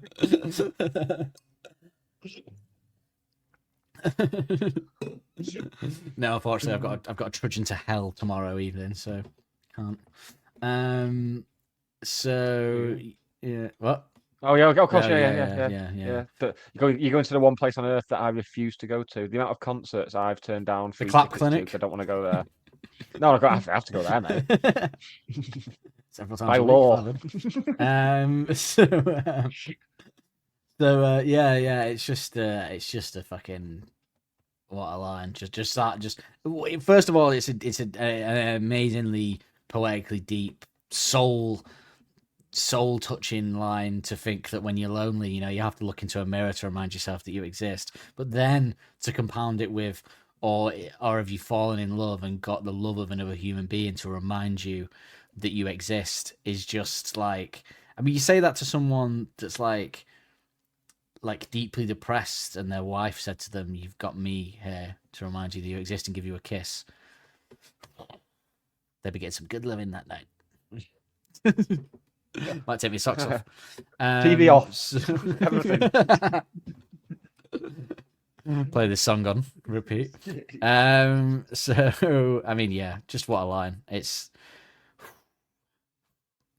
so okay. So this, so far, I would say that a lot of the song lends itself to what I interpret it as so far, because if you're not talking about someone that you regret losing. If you say, are you lonely because of the way you were, or have you now changed and found in love with someone, and not even in a bitter way, maybe in like a wistful way, why was that not me? As I say, I think there's a mix in there of he's not regretted losing them. He was annoyed at them, but as time's passed, he's forgiven them, but also would like some closure, or he's talking about, I think you can be both annoyed and bittersweet and wondering about them and angry at them. You can have all those emotions in a breakup and a relationship. That's how it works. It's not a one sort of fits all or situation or something like that. So I think there's just more nuance on it, is what I'm trying to say, than he regrets it. I think there's a lot more in there. Absolutely, yeah.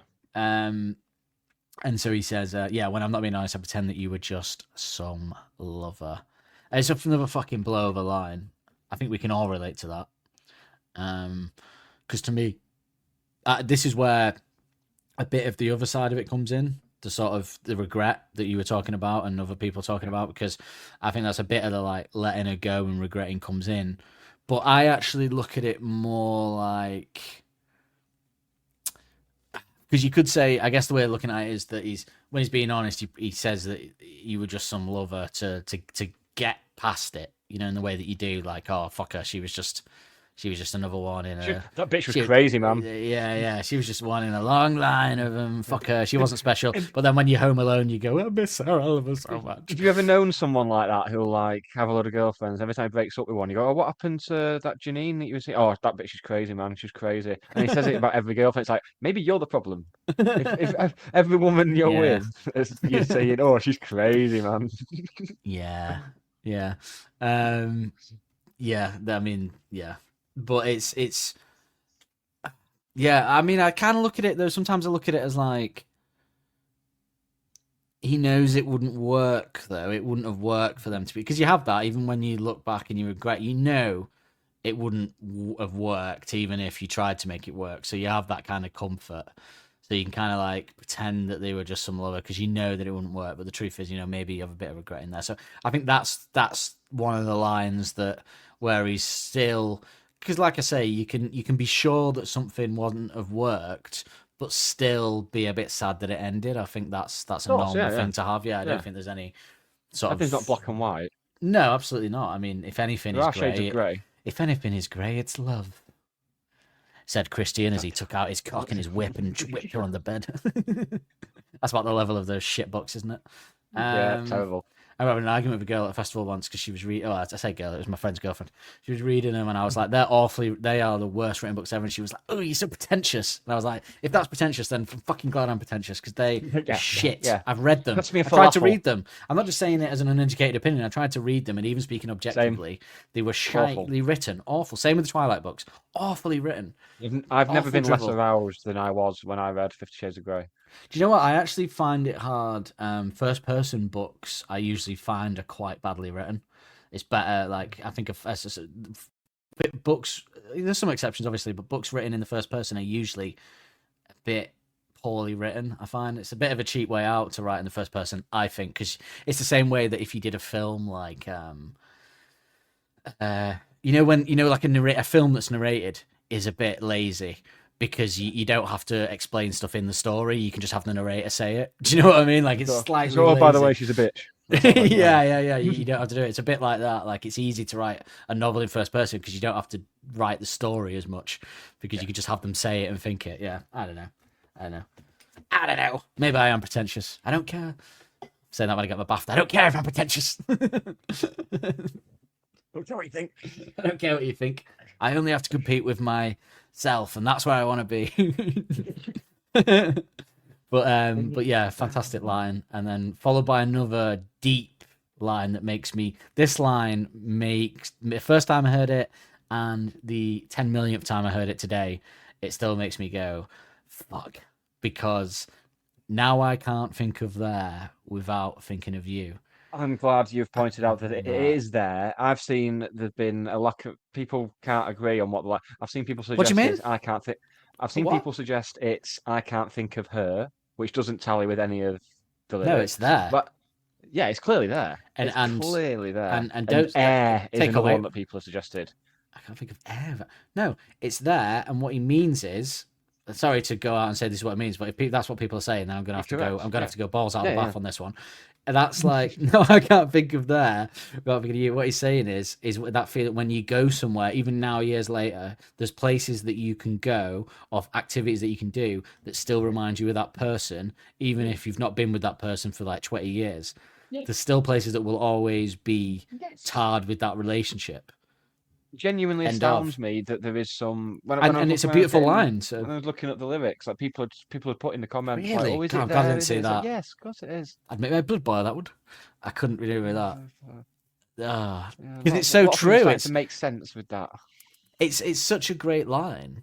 Like you don't need to try and think of something else for it because that is such a true. Anyone listening to this, when we say that, they'll have the thing. They go, "Oh yeah, I can't go to that place without thinking of that guy from 20 years ago." But like, there's places that are just synonymous with past people and relationships, not even romantic relationships, anything. But yeah, I mean, it's just a fucking great line. So how dare people try and change it? And I know we don't say they're always accurate, but that is what it was. I double checked these with the vinyl sleeve notes as well. Which, by the way, I wanted to bring this up for the first time I think so far. And I'm discounting what you just said because those people are just idiots. Sorry if you're listening, but it's there. He says there. There's no question of it. I think if you're English, you'd hear it as there, right? Maybe foreign people aren't hearing it as I there. think So, that might be it. Yeah. so fair enough, but it's there. Like we haven't had any moments of discrepancies with the lyrics on this album, and my theory is because he kept it quite simple, like he said he did. He kept it. He speaks quite Yes. clearly. There's not as many lyrics, and he keeps it quite clear. So there's no. He's not speaking as fast as he usually does. So there's not as many discrepancies, and he's not using as many words as he usually does. So I think that's why we're not getting any moments where we go, "Oh, hang on, That's fair. we thought it might be that or whatever." So yeah, great line, a fantastic line, and another poetic moment. If you saw that written down in a poem, it'd make you go, oh, God, "Fuck yeah!" And that is what I would call the triple deep line, soul-inducing lines there. And do you look into the mirror to remind yourself you're there, or somebody's goodnight kiss has got that covered? When I'm not being honest, I pretend that you were just some lover. No, I can't think of that without thinking it. That's like a triple beat to the heart. He just goes boom, boom, boom, and you go, Stop it, Alex. It's like a Yeah, I Simpsons can't thing. take It's like, any stop, more. he's already dead. He's just throwing at us like one of those practice tennis machines where they just come firing out. He's just bombarding us with deep moments. It's like, give me a moment to feel on that one. Who wants to digest, Alex? And then there may even be another one here because he says, I doubt that comes as a surprise. So that's obviously with that. I doubt, because that's what connects it with the there as well, by the way. He's saying, like, to her, you know, I can't think of that place without thinking of you, and I doubt that comes as a surprise because you probably do the same thing. Feel the same, yeah. Yeah. And I can't think of anything to dream about. I can't find anywhere to hide. That's very nice. That's very nice. As in, he can't even escape his thoughts by getting lost in sleep and dreams, which again is very still true. Going over and over. Yeah. Very submarine EP line. That I thought. It is. That kind of I can't figure a tune. I can't find anywhere to hide. That feels like something that would be on a song in Submarine. And we have, and when I'm hanging on by the rings around my eyes, and I convince myself I need another. So, by the way, a great way to put like lack of sleep and being tired and barely hanging on as hanging on by the rings around my eyes is a great way to put that. That's another.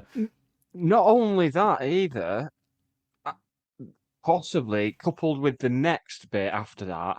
Ooh, we've got a contentious moment here. Go on. No, I don't think it's contentious. I think it could be a dual meaning, but it's just there's elements of the aging process being described. So he's getting older and still.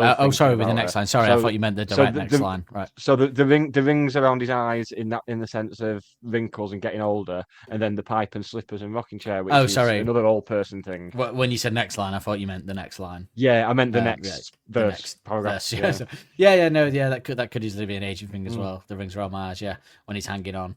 Very easily could be that as well. And so what would you... Okay, so I have an opinion on what he means by the next line, but there could be another... I guess it would be a Britishism that people might think, so I'm intrigued to see what you say. But he says, and I convince myself I need another. What do you think? What do you think the another is?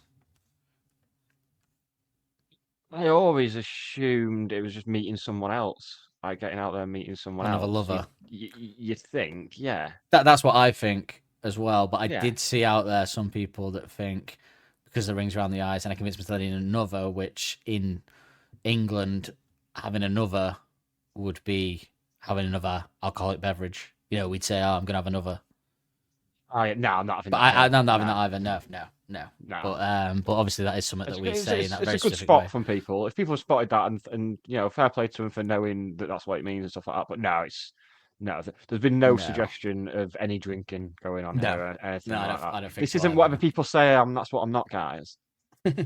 Although we get a lot of drinking references in Tranquility, so you know.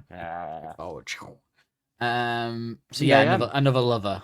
You know, I'm another lover. Love your mother. Gonna love each other. I got Bruce Willis in Friends vibes then with the movie did. I'm just a scene. So he says, and for a minute it gets easy to pretend that you were just some lover. Changes it up a bit. It's nice that. So rather than the previous line, it's for a minute it gets easy, but then it's not easy. If he forgets for a moment and thinks it's easy, but it is not. Which you do. Which you do. Exactly what you do. Very exactly what you do. And then, to reference your line, this line, I don't have much to say about it, but you're quite right. It could link with the rings around the eyes and be an aging thing almost. Yeah, it probably is, actually, now that you've said it. It's just a funny line, I think, when I'm pipe and slippers and rocking chair singing dreadful songs about summer. I think that's funny because of, like, assuming that's, like, when you're old as a musician, that's what you're going to be singing about. But also funny, I think, because this album is a bit that, in a way. I know he's not singing songs about summer, but there's some of a summer air to suck it and see, isn't there? Yeah. Well, it also puts me, given what we've had from him after this, It also puts me in mind of Star Treatment now with this idea of like an aging crooner. You know, Yeah, reflecting, because Yeah. Tranquility is, there are parts of Tranquility that are definitely in reflecting on his journey and his forward journey as well, trajectory, isn't there? It's just a great line. Because there are a lot of I was trying to think if there was any sort of dreadful songs about summer by aged rock stars, but it's not the first time he'll reference his songwriting No. in this run of songs, is it? Nope. No, got a Nope. very specific one We've got coming some up. more to come. Yeah. Yes, we have. Which he hasn't done. And I think we've had was the some last earlier time in this series. I'm sure we had I one was trying to earlier in think. this series, didn't we? Maybe. Could you say that like a symphony? No, that's more in Being Lost. Well, I know the last time I can specifically think of one in my head, I'm probably wrong, of him referencing his songwriting was The Bakery, which I I think we've thought had one on this to be a album. drug reference, but Oh, yeah. but yeah, there probably God. was. There was. I forget that you forgot The Bakery being a drug song. I still stand by that. There's too many coincidences in that song about drugs, and I was stand by it.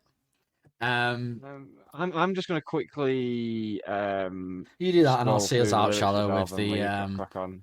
So the end line is, will I have found, well, obviously the last original end line that we haven't already discussed, will I have found a better method of pretending you were just some lover? I mean, I love that as well, because I think the will I is also very much implied to be a you will, because you do. You do find a better method of thinking that, and that better method is really just time and new relationships, really, isn't it? That's the key method to forgetting a lover. So again, that kind of moves into the category of missing an ex. But as I say, I do think there's an element of an ex and a love. I just don't think I don't think it's primarily about regretting that relationship because they were the one. It's that bit that the only bit I rebut against what this song's about is people saying it's about the girl being the one. I don't think in this song at any point does he allude to her being the one. If anything, he's accepted that she wasn't the one, and he's just pondering on stuff.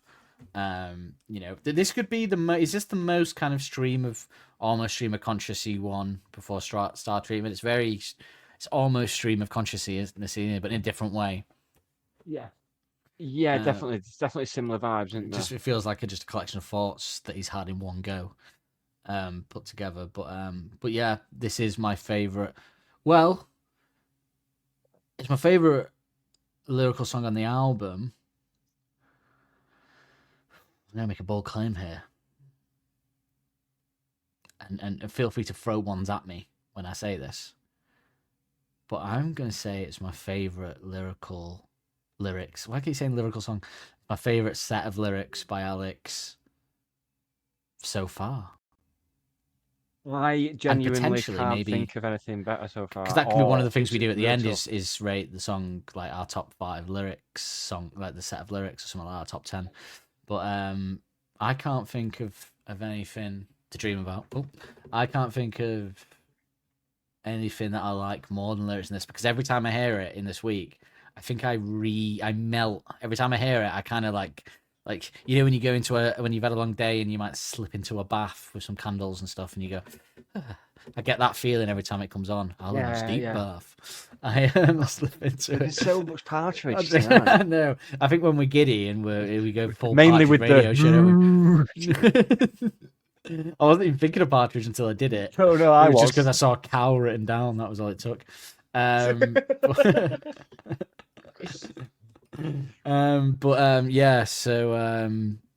think it is. I think I'm crowning it, and I'll tell you what, I'm going to keep that as the top spot, and as we go, I'll see.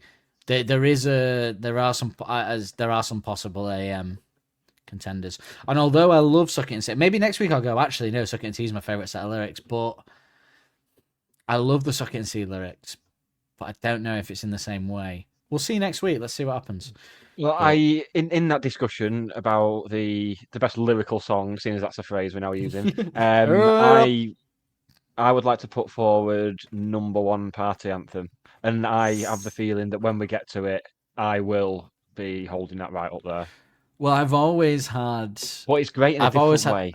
Yeah, I've always had a soft spot for Arabella as well. Like for a long time, Arabella was really impressive. And you know what goes under the radar that I'm looking to really digging into the lyrics of? Because I don't think I ever really dig into them properly because it's such a cool as fuck song. But the lyrics to Are You Mine are absolutely fantastic. But because it's like a cool rock song, I very rarely reflect on them. You just kind of, I get caught up in singing it and doing the guitar, so I don't think about them. Every time it comes on, I want to go, oh, the lyrics, and then 2 minutes, like 10 seconds in, I'm going, silver lining, so I'm not even paying attention to it, which is funny because that's what we talk a lot about on other podcasts, how cool songs, people don't listen to the lyrics because you just want to sing it, and I think Are You Mine falls into that. We fall into the trap. Fall into the trap, yeah. Colour as a trap. It's the colour of the trap.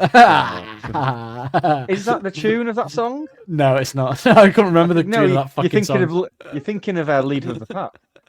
That's why I fell for the leader of the pack. Well, do you want to be in their gang, their gang, their gang? We're talking about packs and miles and leaders. You've gone from the Shangri-Las to Gary Glitter. Oh, Shangri-Las. Shangri-Las, leader of the pack. Coming up, Once upon a Shangri-La. Miles, it's all coming together. We come together like sha-la-la-la. Right, okay. So, beautiful lyrics. My favourite thus far. Shall we go? What is your favourite thus far in the lyrics, would you say, while we're at this point? At this moment in this discussion? Right now, would it be your favourite song? Or would it? So it wouldn't be Cars and Stone. Because we've had your favourite song, we haven't had mine yet. It's next week.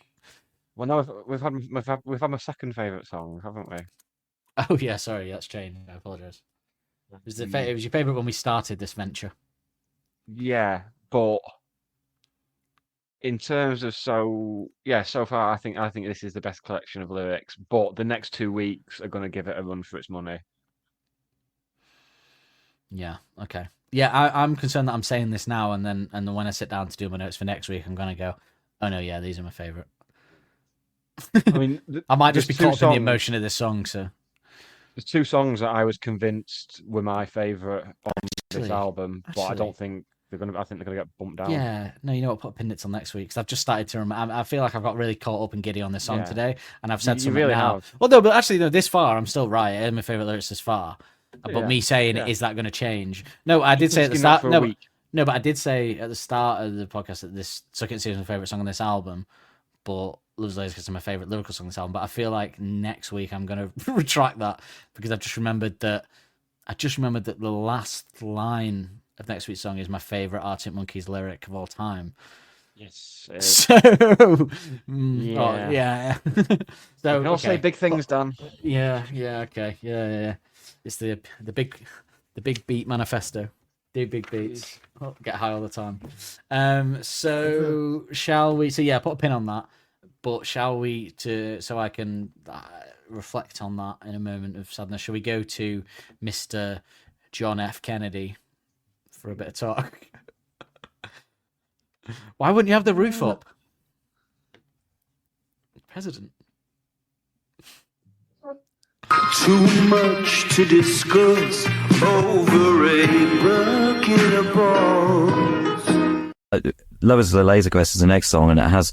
I mean, it's mellow and plaintive, but the drums sound really kind of big or tough in it, which is a nice kind of contrast within the track. Was that hard to achieve? Was that was that? Oh, I don't know. I think that were just a drum beat that I'd probably been messing about with, and we just applied it to this song. Because I don't know. Because I mean, they can't really. It's got to be something like that, like interesting, but still not showing off or going mad. But yeah, and obviously the sound of them are quite. There's like space for them to sound quite big, but not heavy or whatever. Yeah. Sound really good, like drums, don't they? When you played like soft, like they like record really well. That kit did anyway. Like, but that I think that beats like a lot like that one on Cornerstone, like on the last record. It's like for a ballad, and it's slow, and it's like keeping an out way, but it's something like worth. You know what I mean? It's not just keeping time. Yeah, like. Got something about it. Yeah. I think we like have to do that in a way to kind of keep it. Otherwise, it sort of, I don't know, it stops sounding like us. I think gets too soppy. That's because I think that's like, that this tune, if you could play it in a different way, and it'd be really like, it could, you got the slide out on it or whatever, it could be really like, like countryish or whatever. Yeah, but you right. take that as it's quite like a standard, like the way it progresses and everything. So you sort of try and think of these little things like the drums or like what the guitar's doing to sort of take it away from that, and make it your own. And this is it. Love is a Laserquest. Too much to discuss over a broken balls. Yeah, so you were correct. I'm delighted with that. You were correct. That's the third time you've been correct tonight. You were correct with I Want It All and whatever. Oh, No Buses and now this. Eventually. You're on fire. Yeah, we don't have a ghost cookies this week. You might have got it. This might have been the week to get it. We will have one next week though. So if you can keep that train going, Try. You try as I might. Interesting there though. The drum chat was kind of what we were saying about it. So it's very Alex on the same sort of page with that as well. I thought it was interesting that you mentioned how it could go country-ish if you pulled out like a slide and that, and then we love the country versions that Caitlin Rose does. But acknowledging that it is country, that it does have that element to it, so she was right to cover it. And obviously Domino must have suggested it, right? Do you think Domino we didn't talk about that, but if she was like someone Domino signed to produce, like put out in the UK, do you think they suggested her covering them to get her known here, or do you think she covered them and then they heard it and they said, "You want us to release it on Domino in the UK?" What do you think the process was? I think the latter. I think the latter. Yeah. I don't know if we can find that out. I'll try and do a bit of digging, but I don't know if that'll be possible to find out really. Caitlin Rose. Interesting about the country thing with the slide guitar and all that stuff. That version of Cornerstone from Corona Capital that we played out with was very country. Yeah, he said, didn't he? He specifically wrote Cornerstone to be like exactly, a country song. and it so went full all country with tracks. that version, yeah. It's a little bit country. It's a little bit rock and roll. Right, to the shipping forecast, my good man. Excellent. Listen to the shipping forecast. Well, Nick, it is time for our retractions and the error of your ways, my friend. Because we got a message on Patreon from Mr. Simon Love, great name, who said initially, hello, I was the person who bought the Submarine podcast from your Patreon the other week. So thank you very much, sir. Thank you very much. Yes, £3 well spent, I imagine. He said, I would subscribe to the whole thing. This is great. I did this justice. I will subscribe to the whole thing, but Miles Kane is despicable, and I couldn't bear to hear anyone mention him in anything but his own obituary. Which is a great takedown. Well done. Come on down. We found our new co-host. That was brilliant. And yeah, that's the best email anyone has ever sent anyone ever. So before we go on to the retraction bit, this is the bit where I want to talk about the Patreon to try and convince Mr. Simon. What I will say is you may have to hear about Miles, but what you get a lot more of on our TLSP coverage is Miles bashing. It's pretty much exclusively. I mean, we did a watch along of Lollapalooza 2016. Shadow Puppets last night, and we spent the entire time gushing over Alex, and the entire time being horrible and feeling sick about Miles. So genuinely disgusting. It's a good place to get in it, and it's like therapy. You can get through it with I feel other people, like group therapy. And I would say join, because there's less Shadow Puppets and that, but there's a lot more content as well. We have watch alongs. Because you can subscribe for £3 a month, and you don't have to get the Shadow Puppets content. That just includes the extra content at the start of each episode where we review an album. This week we reduced an album by the Pale Fountains called From Across the Kitchen Table, which was possibly creeping into one of my favorite albums of all time. Superb. An unheard of album, like unknown basically in sort of most circles, that was phenomenal, a bit Arctic-esque at times, slightly in some of the bass and drums, and very sort of Smithsy Pixies, that kind of, very perfect for Suck It and See, and we only got it randomly. So we review a different album on there at the start of every episode every week. Some we assign. So next week we're doing a band that opened for Arctic Monkeys on the Suck It and See tour in America, who sound very pop 60s, a lot like the song Suck It and See. And we're doing Stone Roses for That's Where You're Wrong and stuff like that. So we assign albums to it, but then in between that, we have a random generator that finds us classic, sort of great albums that we wouldn't have otherwise heard, and we've had some great ones. So I would say that we have a little post-show debrief, which is a little sort of little chat at the end about the episode, and you also get all the watch-alongs. You get any sort of additional content that we might do, like the birthday episodes or the submarine watch-along or the one that you purchase, submarine EP, and stuff like that. So you don't have to join for the Miles stuff, but if you did want to join for the Miles stuff, I think you would find yourself in good company in terms of Miles very much chat. so. Yes. Yeah. Yeah. I don't want people thinking we're Miles Kane fans. No, although we are doing okay, and here's why we're doing it to defend it. For the Wirral Diddler or whatever episode song in our pre-show, we're going to review Miles's first album, but the reason we're reviewing it is because Alex wrote like most of it, which is, I suspect, why that's the best album Miles ever did. I mean, And Alex even wrote, we the looked stuff- at it, Alex wrote like 70% of it. It's basically an Alex solo album with Miles performing it. It's ludicrous. Even the stuff that wasn't co-written with Alex, Not the rapper, he's not co-written by other good people. Yeah. So it's and I actually genuinely don't mind that album. To be fair, that was when I didn't mind him back then. But that was like first Shadow Puppets era. I didn't mind him. He's grown into a creep, hasn't he? He's over time. He was the Love Is a Laserquest guy when he was younger, but now he's aged and he's gone fucking creepy. He looks like the kind of guy that has a snake wrapped round his neck as he walks around in a robe. Sort of with a. Who he reminds me of now? The guy to reference Pulp Fiction again. The guy whose house he goes to get the injection. The sort of the dealer with who wears the robe, Lance. That's who Miles reminds me of now. It reminds me of Tires from Space.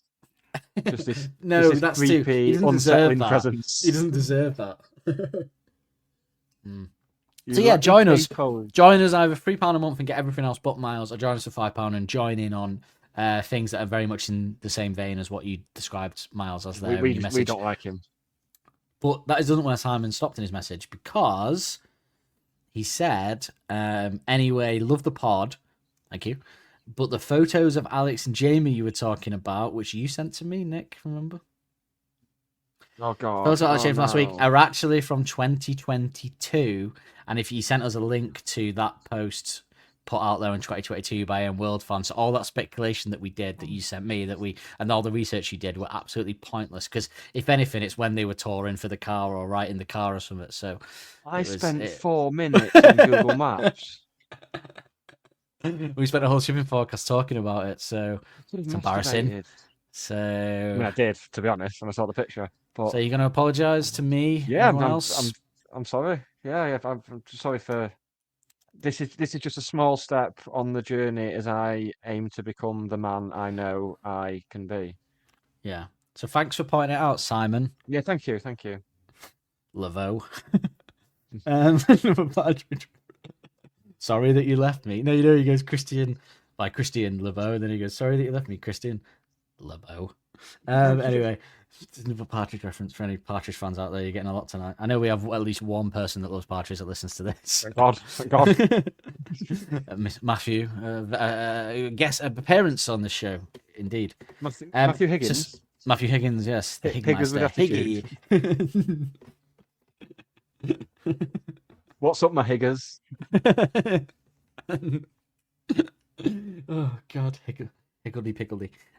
So he also signed off, Simon, with, I sent this to your Instagram last week, but did you get back to me, Simon? Which is a great sign off. Excellent. Yeah, maybe we'll get Simon. Simon, do you want to come on for our Christmas episode or our Suck It and See messages if you want to come on for our wrap up episode, where we'll probably get our good friend on as well from the Straight Chilling podcast. We'll just do Justin. a top 10 awful Miles moments, and we'll bring you on. You could do like one of those Channel 4 documentaries from 20 years ago. Yeah. Well, of course, I knew him before the sex crimes. It'll save Channel 5 having to making it when it comes out. So With no clips. So yeah, and Simon, the reason why I didn't get back to an Instagram was because you fell into that awful folder called message requests, where Instagram doesn't alert you that you got a message request, so unless you go into your inbox, you see it and then you accept it. So That's I do where apologize. every woman I've ever fancied has put me.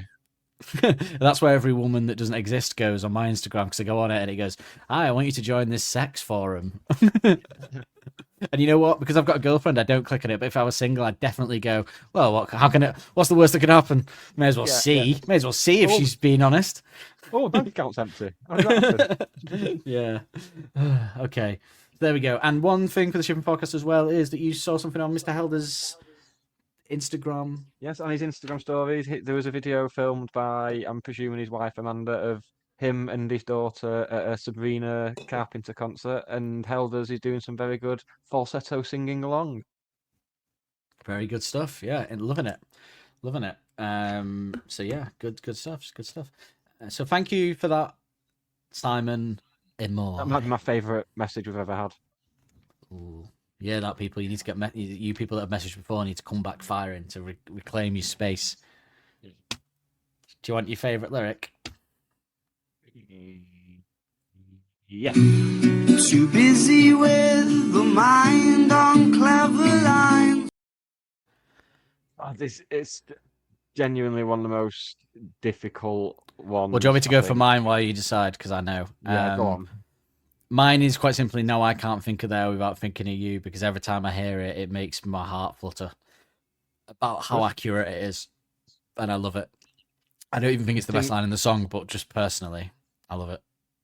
I think I would have to go, I'm sure that you're still breaking hearts with the efficiency that only youth can harness. I think. That is good.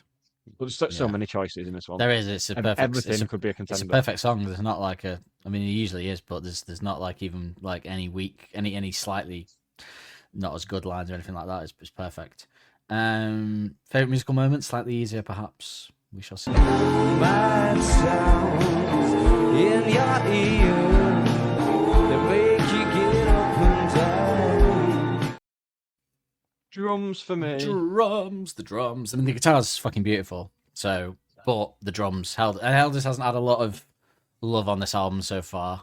Although maybe next week we'll see. But will he get another one? But it's the drums. The drums. To quote the ting tings, the drums. Oh.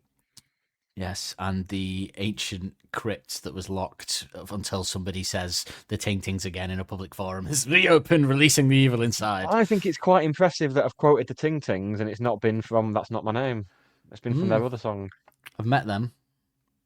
At Moulin Oh, Rouge. everyone's met them. She's hard. The really old man in the band with her. Well, her boyfriend at the time, you mean? Yeah, but he was a lot. Not older. a good idea, is it? Really, to be in a band like just you and your ex. Because if you break up, then you fucking break up, don't you? So you White Stripes. Don't know how you managed it. Oh, you told everyone it was your sister. Right. We have. Well, I've got a hot take, reached- my friend. Actually, Oh. I've got something to pose to you to see us off. She flicks a red hot revelation off the tip of her toe.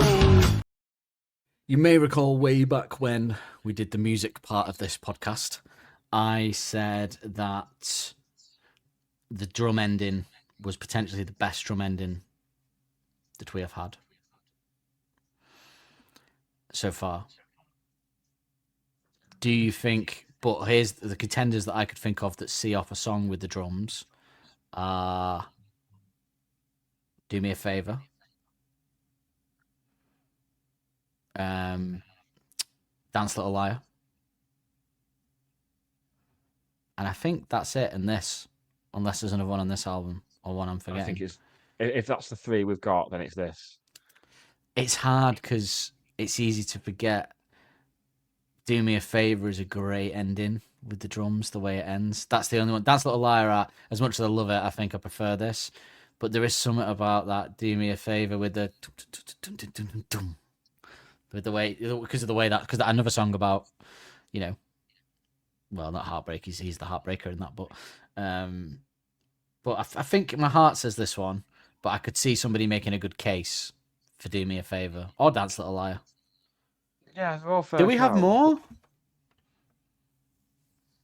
I Apart from Do What I Know, that's quite obvious, but not that obviously. But I think there must be. Yeah, there must be one. I'm gonna have a look for that.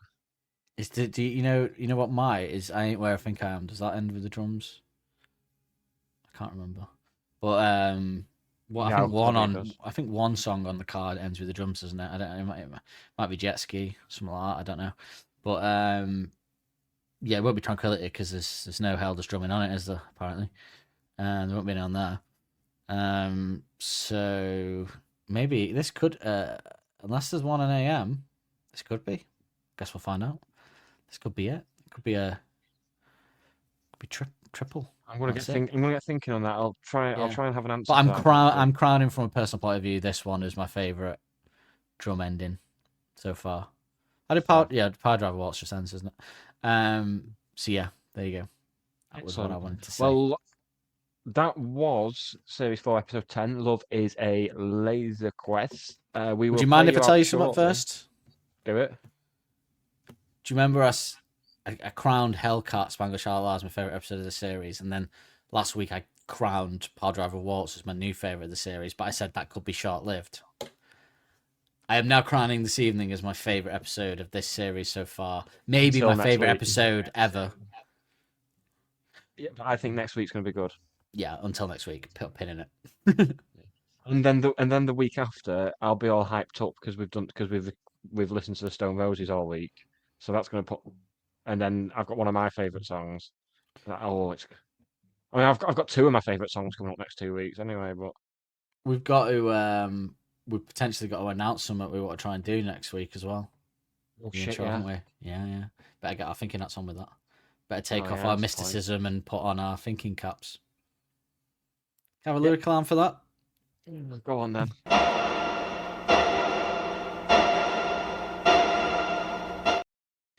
So we will be back next week, and this is a part of the show where Dan has enlisted the collaboration of artificial intelligence to help write a description of next week's episode, and is it a big one? And we've got a jingle for it. Push the button and we'll do the rest. Suck It and See It Be Arctic Monkeys is a bittersweet cocktail of longing, wit, and playful absurdity wrapped in a sugar-coated shell of quirky charm. It's the sound of someone balancing on the tightrope between cynicism and vulnerability, confessing love in a way that's both self-deprecating and hopelessly sincere. Their lyrics paint a world where romance feels like a strange experiment, unpredictable, messy, and irresistible. This is a love song that doesn't take itself too seriously, yet it hits with surprising emotional weight, with playful and cheeky lines invite you to laugh, but behind the humour lies a tender core. It's about falling for someone who turns your world upside down, making you feel like life is suddenly more colourful, even if it's confusing and a little chaotic. There's a bittersweet nostalgia here too, for a love that's not perfect but still feels like magic. It's the kind of love that makes you do stupid things, captured with the kind of tongue-in-cheek honesty that only Arctic Monkeys can pull off. Suck It and See is a love letter scrawled on a napkin, folded into a paper plane and sent flying straight for your heart. Oh, AI. Quirky, melancholic and utterly endearing, it's a reminder that love doesn't have to be polished to feel profound. You should just play that for the whole hour next week. Great, wasn't it? Well, AI, you've done it again. Superb. Right.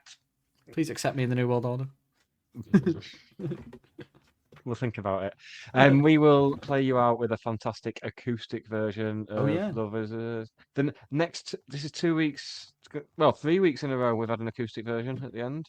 And if people do want to join, because I assume you're doing this one, we're gonna be redoing this one for subscribers next week, of us watching this whole performance, if I assume it's this one.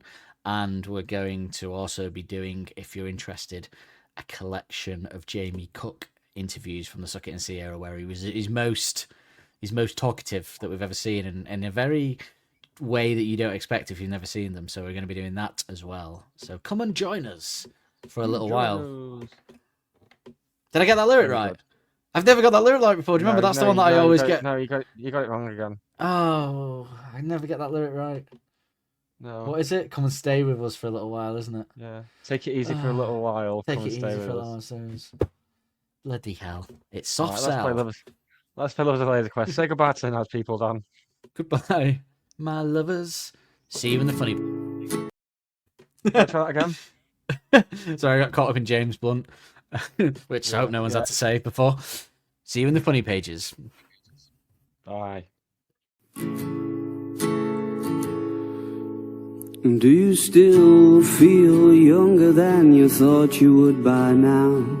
Oh darling, have you started feeling old yet?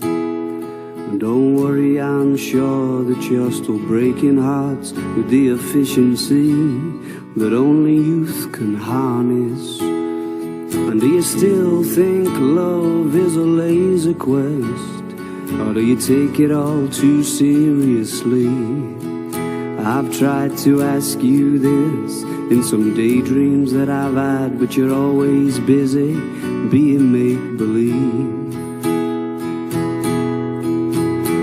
And do you look into the mirror to remind yourself you're there? Or has somebody's goodnight kisses got that covered? When I'm not being honest, I pretend that you were just some lover. And now I can't think of there without thinking of you. I doubt that it comes as a surprise. And I can't think of anything to dream about. I can't find anywhere to hide.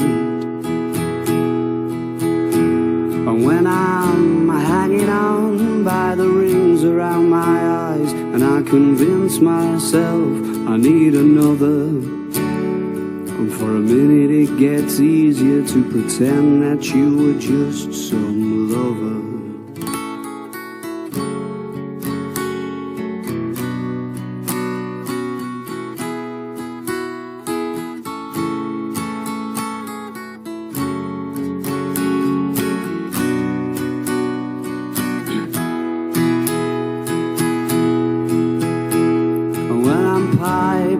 Slippers and rocking chair, singing dreadful songs about summer. Well, I have found a better method of pretending you were just some lover. Well, I have found a better method of pretending you were just some lover.